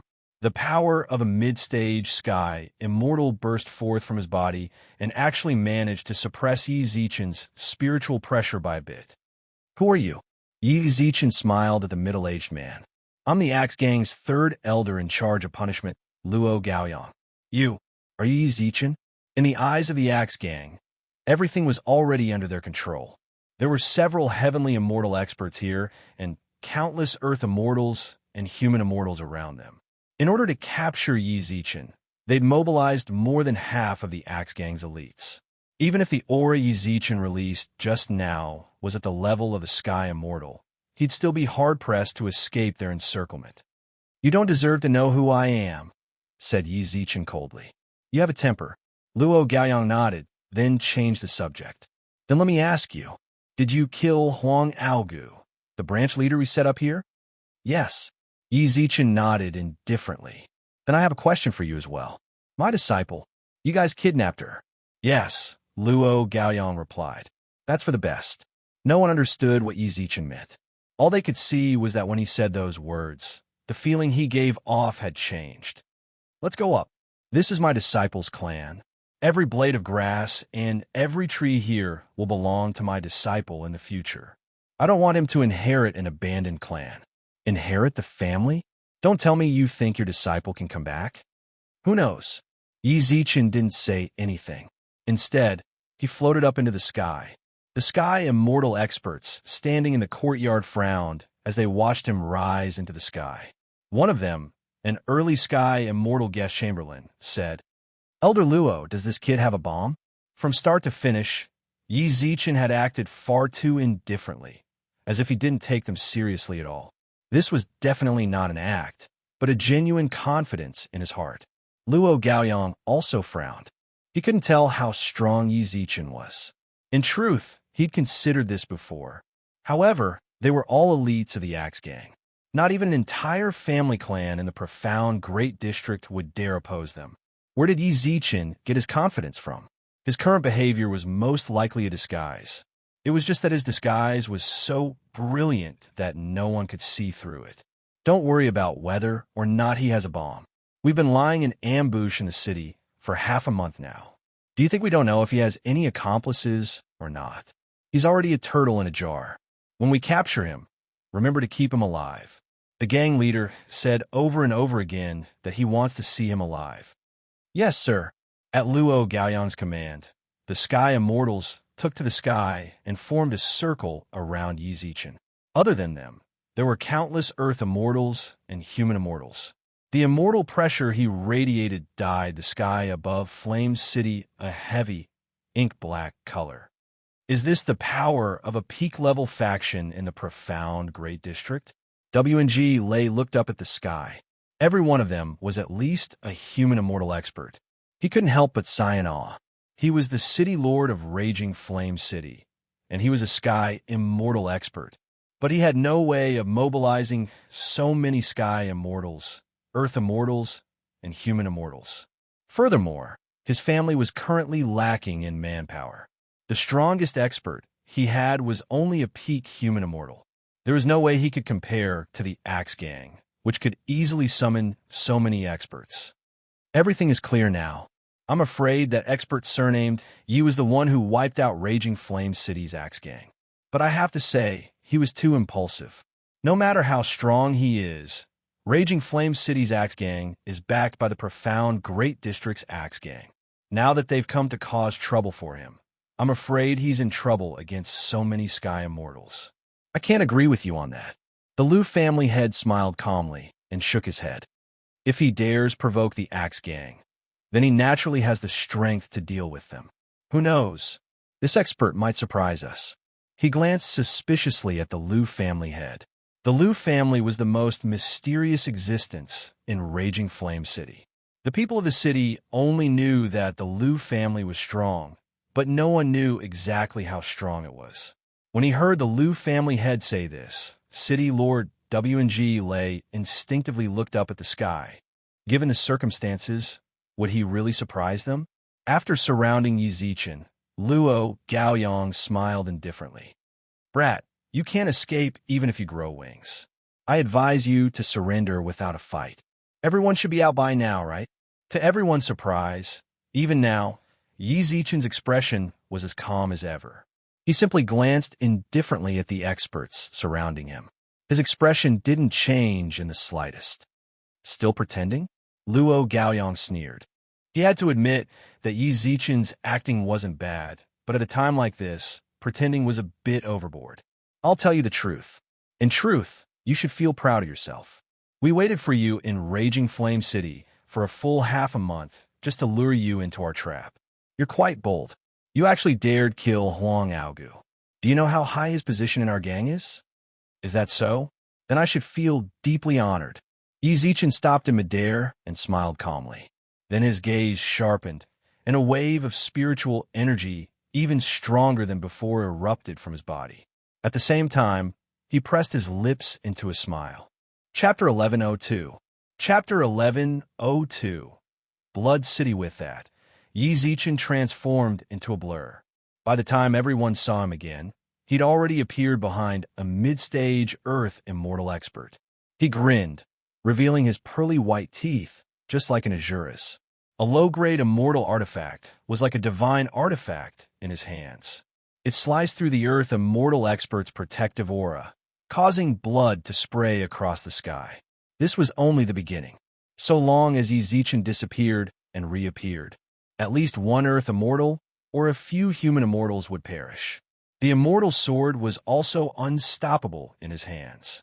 It was unknown how many people's protective aura and defensive armors it had cut through, but the immortal sword was still incomparably sharp and cold. How is this possible? The Sky Immortal experts, led by Luo Gaoyong, couldn't help but be shocked. An immortal king. Yi Zichen was actually an immortal king. What was an immortal king? He was a king among immortals. Even peak Sky Immortals couldn't ignore the attacks of so many human immortals and Earth Immortals. But as an immortal king, Yi Zichen could rely solely on his protective aura to block the attacks of countless Earth Immortals and human immortals, then transform into an Azura and reap their lives. This was an unquestionable massacre. Die. When the roar rang out, the immortals in the sky fell from the sky like wheat being harvested. They didn't even have a chance to resist.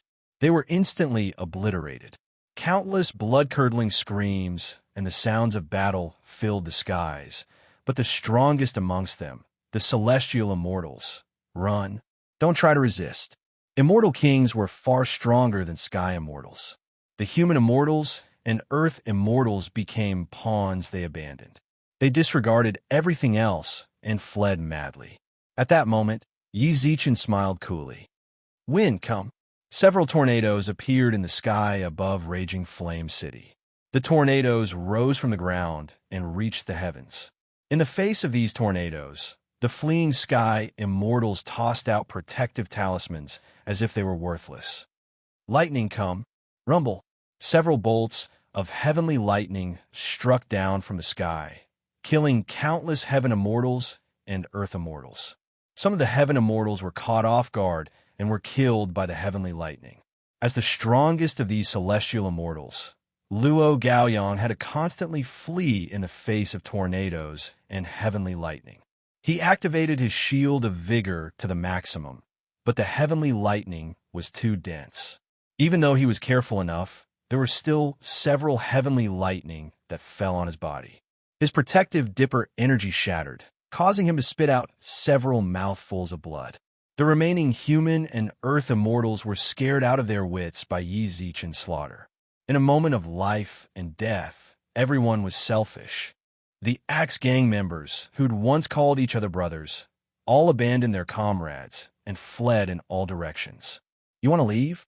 Yi Zichen had noticed them the moment he entered Raging Flame City.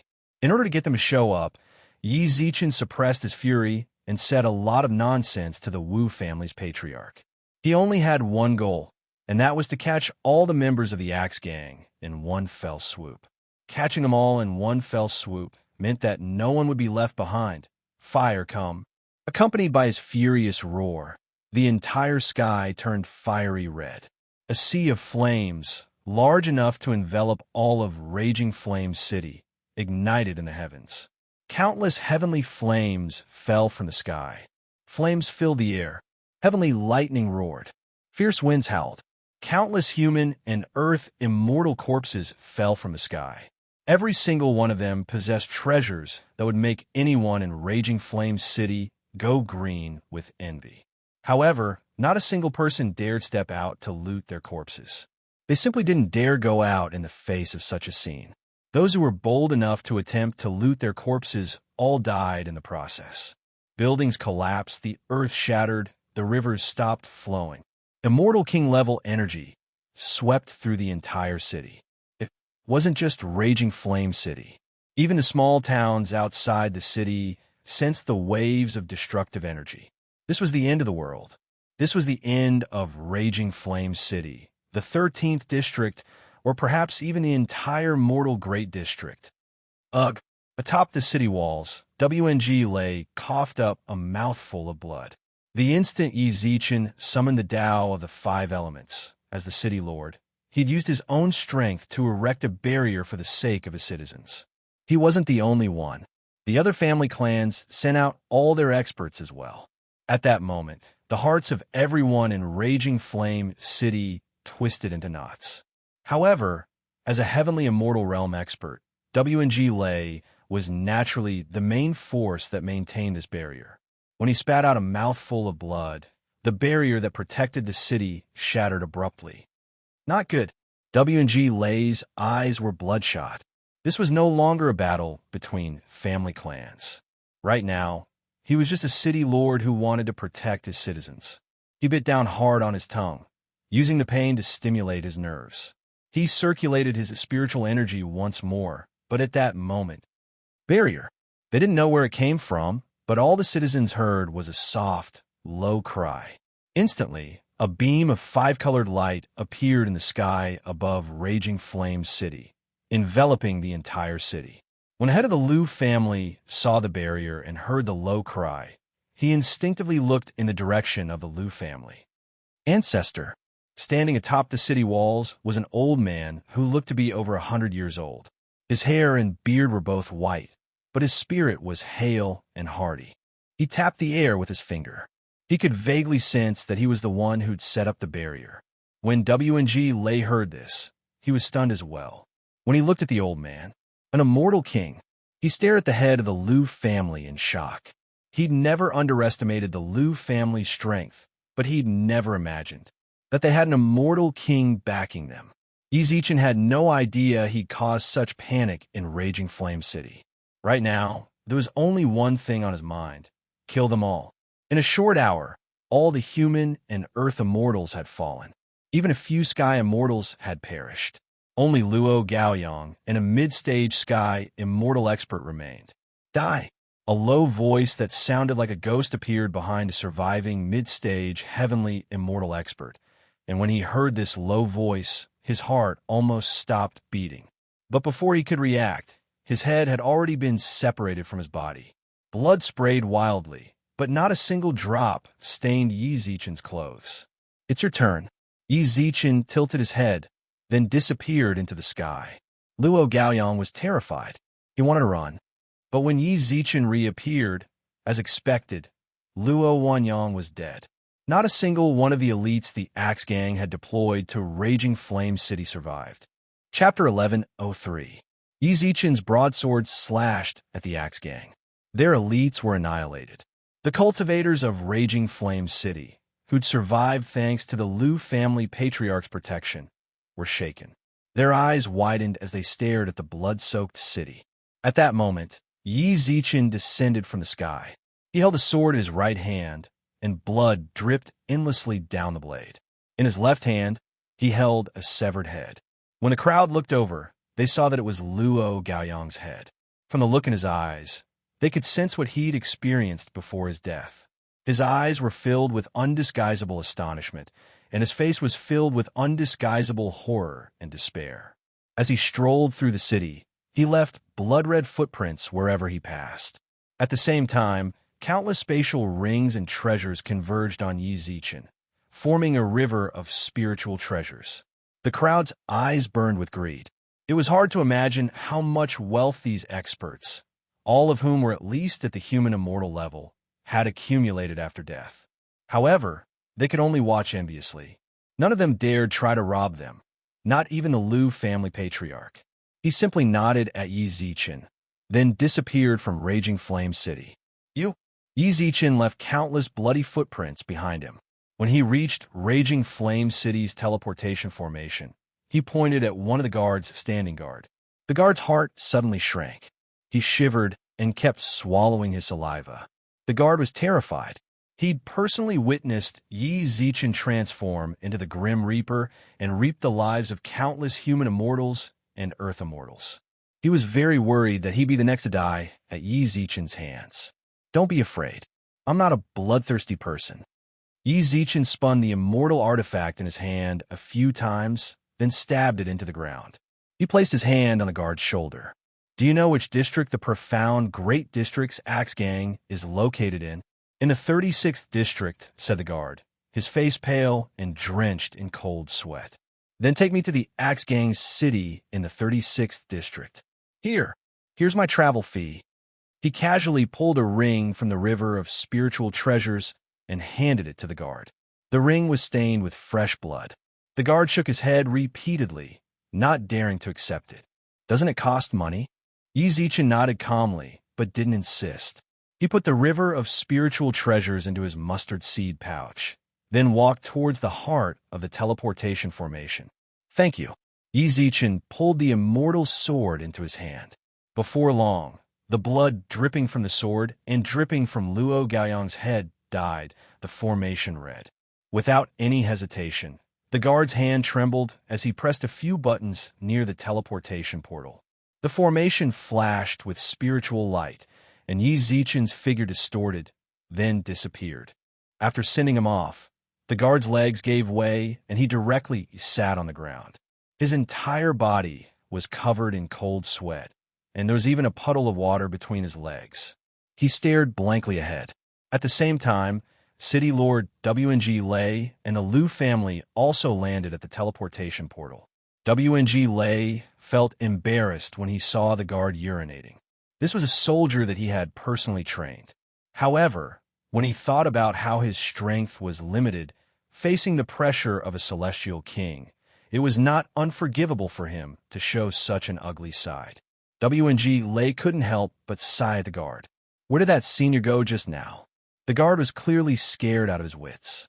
The Liu family had sent a stream of spiritual power into the guard's body, and he recovered some of his wits.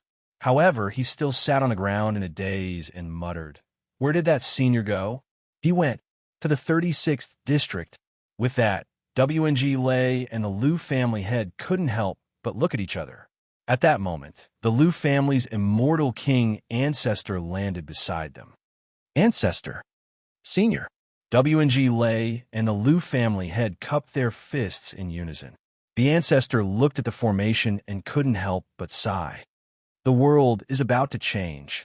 This ancestor was an absolutely reclusive existence, but Raging Flame City had almost been destroyed. He had no choice but to emerge from seclusion to protect the city. The 72 districts hadn't changed in a very long time. With Yi Zichen's immortal king strength, he feared he'd stir up the stagnant waters of the 72 districts and turn them upside down. Lu Qing, remember this. If upheaval reestablishes itself, our Lu family will do everything in our power to support it. With that, the ancestor disappeared without a trace. Although his words were directed at the Lu family head, he didn't hide them from WNG Lei. As for how much they could comprehend, that was up to them. Yi Zichen was most likely on the verge of becoming a supreme. Aogu, I'll definitely avenge you. The Axe Gang's leader, Jean Anlin, was dressed in mourning clothes. The Axe Gang members by his side were all in mourning. This was Jean Anlin's request. He wanted to offer his condolences to Huang Aogu. In front of the gang's main hall, quite a few people in mourning clothes were setting up a bonfire. Flames soared into the sky. In front of the bonfire, Wu Di, Wei Jie, and the others had their hands and feet bound. Their spiritual seas were sealed, and they knelt on the ground. This fire had been prepared for them. Jean Anlin wanted them to accompany Huang Aogu in death. Speak. Where's that Yi Zichen? Jean Anlin glared at Wu Di and the others and roared. They were all covered in injuries, especially Wu Di. He was bathed in blood, and his hair was disheveled. Even his breathing was weak. I don't know. Through his disheveled hair, Wu Di smiled coldly and viciously. If you have the guts, kill me. My master will absolutely avenge me. Your Axe Gang and the Green Gang behind you will all accompany me in death. It's worth it. Stubborn? Fine. Then I'll kill you. With that, Jean Anlin roared, Guards. Men, bring him up. They're just the beginning. I absolutely won't let the traitor who killed you get away with it. Jean Anlin glanced coldly at the kneeling Wu Di and the others. Just as he was about to order his subordinates to drag them in, a servant in charge of cleaning the hall stumbled over. Gang leader. Jean Anlin glanced at him indifferently. The servant opened his palm, and countless shattered tablets appeared in front of him. What is this? When he saw the shattered tablets, Jean Anlin's pupils constricted. From the broken spirit tablet, he seemed to see a few familiar names. The next moment, he heard the servant gulp and say, This is Elder Luo and the others' tablets. And this is only a small portion. Almost all of the elite members' jade slips are shattered. Before the people around them could react, an Axe Gang member hurriedly knelt in front of Jean Anlin. He had lost an arm, and it was still bleeding profusely. His face was filled with terror as he begged for Jean Anlin's life with a pained expression. Chapter 1104. Actually, I'm an immortal king too. Bang! Yi Zichen kicked the Axe Gang's front door to smithereens. The Axe Gang members standing near the door were sent flying by a wave of spiritual energy. This sudden scene shocked the other members of the gang. Not long later, they saw Yi Zichen slowly walk in with a sword and a human head in hand. It seems they're here to pay their respects. A sinister smile tugged at Yi Zichen's lips. He looked at the Axe Gang's setup and couldn't help but mutter to himself. They're quite self-aware. They even know to prepare their own funerals. Impudent. Who are you? How dare you cause trouble in the Axe Gang's territory? At that moment, a middle-aged man appeared in the air. He wore mourning clothes and radiated a majestic aura. From the looks of it, he was at least a mid-stage Earth immortal. He held a long hook in his hand, sharp and gleaming with cold light. Coupled with his sinister eyes, he looked especially frightening. Deacon Shui. The surrounding Axe Gang members all bowed to the man, then looked solemnly at Yi Zichen, who stood by the door. Isn't that Elder Luo's? At that moment, one of the Axe Gang members gulped and pointed at the head in Yi Zichen's hand. The others looked in his direction. It's really. The Axe Gang members cried out in alarm. Deacon Shui furrowed his brows. Without another thought, he swung his hook at Yi Zichen's neck. Die! Deacon Shui roared, raising his aura to its peak. His hook tore through the air, its sharp point aimed directly at Yi Zichen's neck. Yi Zichen stood in front of him and smiled indifferently. His immortal sword flashed with silver light, and he stepped forward. The instant he walked past Deacon Shui, several streaks of sword light appeared around him. He shattered into pieces. The hook clattered to the ground. The other Axe gang members were stunned, but someone quickly shouted, "There's more of us. No matter how strong he is, he can't kill us all. Attack together." Countless Axe gang members brandished their weapons and unleashed spiritual techniques at Yi Zichen. In response, he merely erected an energy wall formed from spiritual energy and allowed the spiritual techniques and weapons to strike his energy wall. It can't be broken. How is this possible? The members of the first wave were all astonished. Then, they saw Yi Zichen turn around and grin at them. Swish, swish, swish. Sword light flashed. And when he retracted the immortal sword, all of the members had been reduced to pieces of flesh that fell to the ground. 10 steps to kill a man, 1,000 miles unstoppable. Wherever Yi Zichen passed, corpses littered the ground. Blood soaked the Axe Gang's main gate, but from start to finish, he maintained a steady pace as he walked deeper into the Axe Gang. This caught the attention of the other Axe Gang members. When they saw Yi Zichen reap the lives of Axe Gang members like the Grim Reaper, they couldn't help but wonder, who the hell is this person? How dare he barge into the Axe Gang alone? Experts continuously rushed out to stop Yi Zichen, but no matter how many or how strong they were, there was only one result left for them. Die. Splurt. More blood dyed the sky. Yi Zichen chopped off the head of a member who tried to sneak up on Yi Zichen. Blood gushed out of his neck like a fountain. However, not a single drop landed on Yi Zichen. Yi Zichen flung his sword. Boom! Yi Zichen slashed through the gang's walls. Behind the walls was where Jean Amlin had mourned Huang Aogu's death. When he stepped into the courtyard, Yi Zichen stopped and tossed the head to the side. The head rolled across the ground, only stopping when it reached Jean Amlin's feet. "This is your man. I'll give him back to you."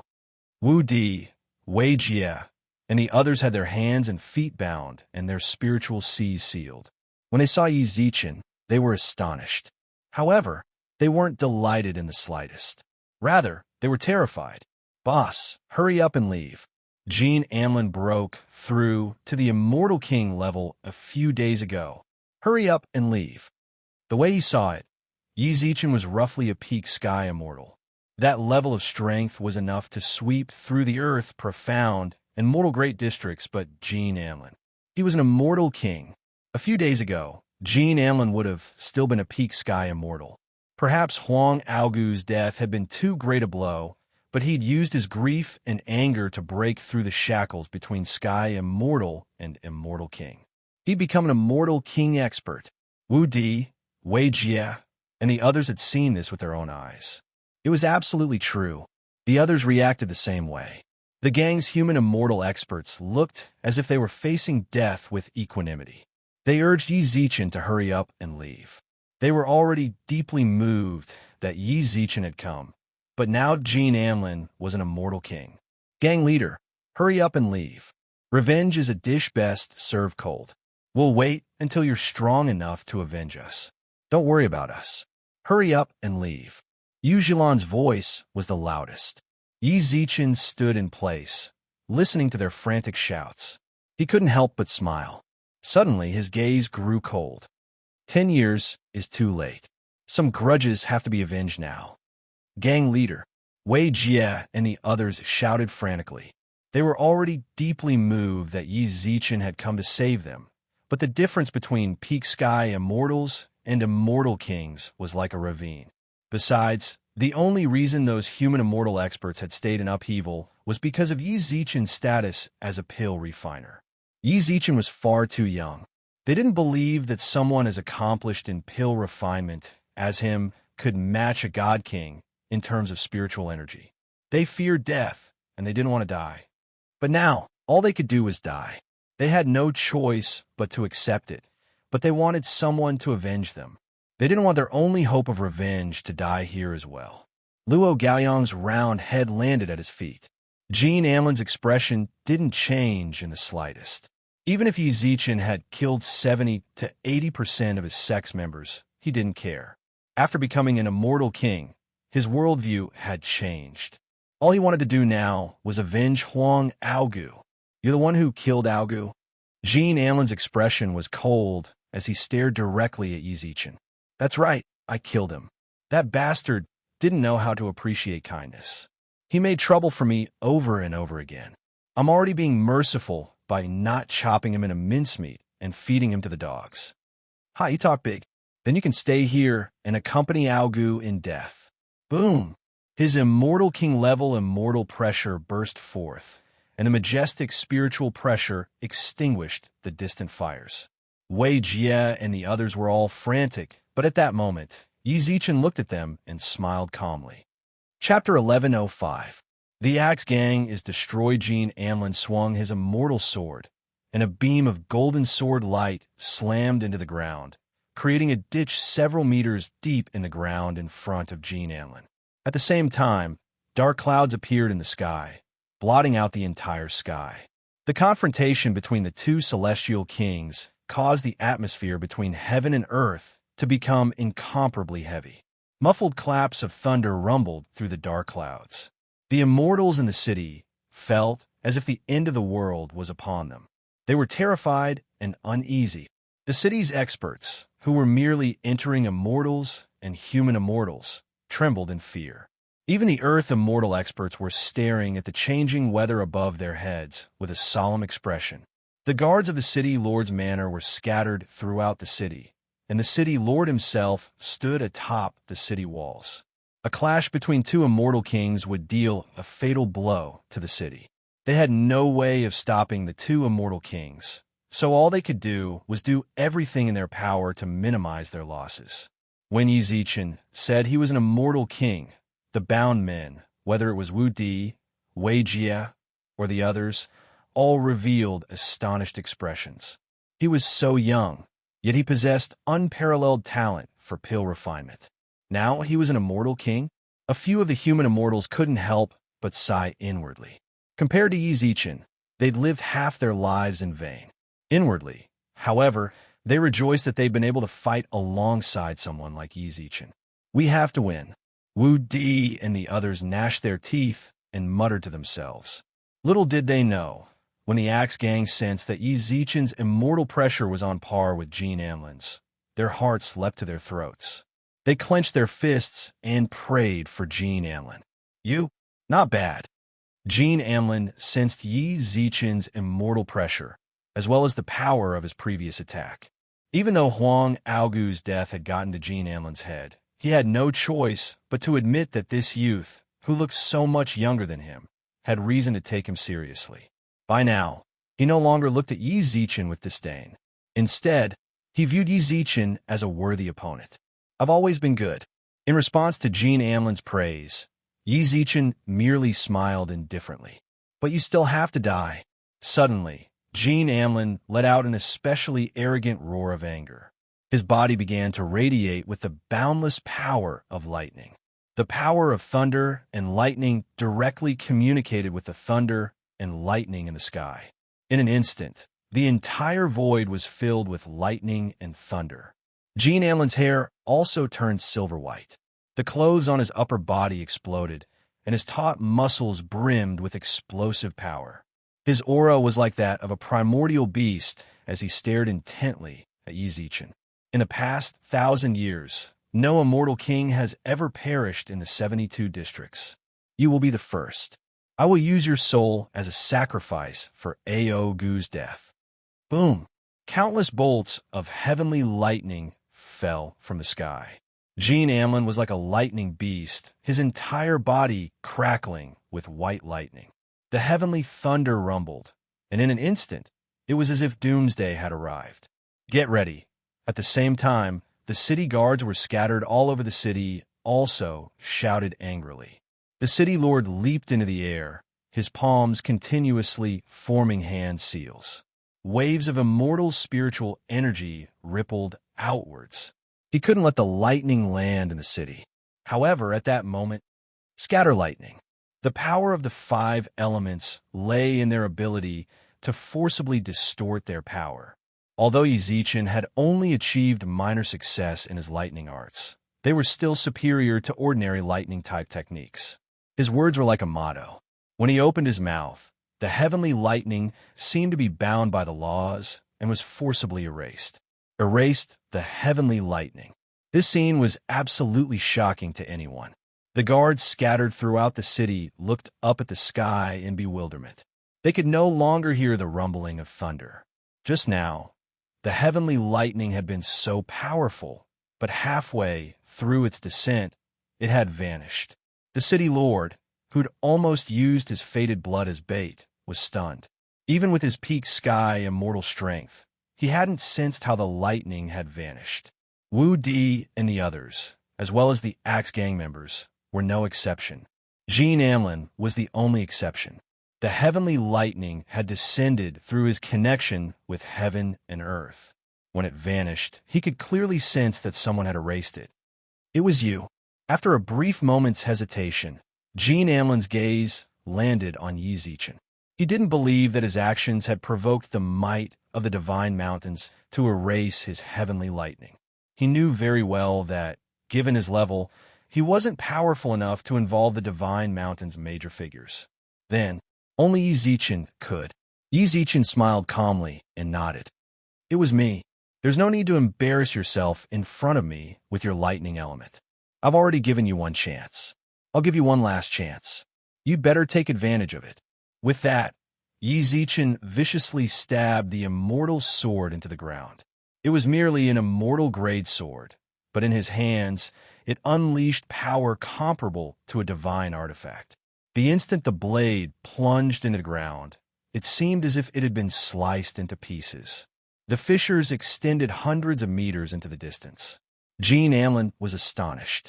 By now, he fully understood that he'd provoked someone he couldn't possibly resist. The lightning element was the most tyrannical of the 5 elements. He'd only been so unruly because he was a lightning element cultivator. But Yi Zichen had completely erased his lightning element. In that case, there was nothing he could do that was stronger than heavenly lightning. In truth, as soon as Yi Zichen erased his lightning, he'd already lost. But sitting around and waiting for death wasn't in his nature. Lightning come. Jean Amlin ignored the shadow of his previous lightning strike and tried to establish a connection with the heavenly lightning in the sky once more. When he saw this, even Yi Zichen couldn't help but shake his head and sigh. Using the same old trick again? You really haven't brought me any surprises at all. Yi Zichen sighed indifferently, then glanced up at the sky. The roiling heavenly lightning vanished once more. Then, Yi Zichen reached out to the immortal sword he'd stabbed into the ground. You no longer have a chance. He pointed his finger at the sky, and the thunder that had disappeared instantly rumbled again. In the blink of an eye, a purplish-red bolt of lightning descended from the sky like a dragon. It landed right on top of Jean Amlin's head. Heavenly lightning struck, destroying both his body and soul. By the time the heavenly lightning vanished, Jean Amlin had already turned into charcoal. Black smoke rose from his body as he collapsed to the ground. At the same time, Yi Zichen made his way to the Axe Gang's main hall. No one dared stand in his way. The Axe Gang. Yi Zichen's lips curved into a cold smile as he looked at the plaque hanging above the main hall. Then he swung his sword viciously at it. There's no longer any need for it to exist. Chapter 1106. Various movements. Little did they know that the moment Jean Amlin died, the Sky Great District's Green Gang was in an uproar. Half a month ago, Jean Amlin had broken through to the peak sky immortal level. He'd said he'd join the Green Gang as an outer sect attendant in 3 months. A few days ago, the Green Gang received news that Jean Amlin had broken through to Immortal King. Peak Sky Immortals weren't much to the Green Gang.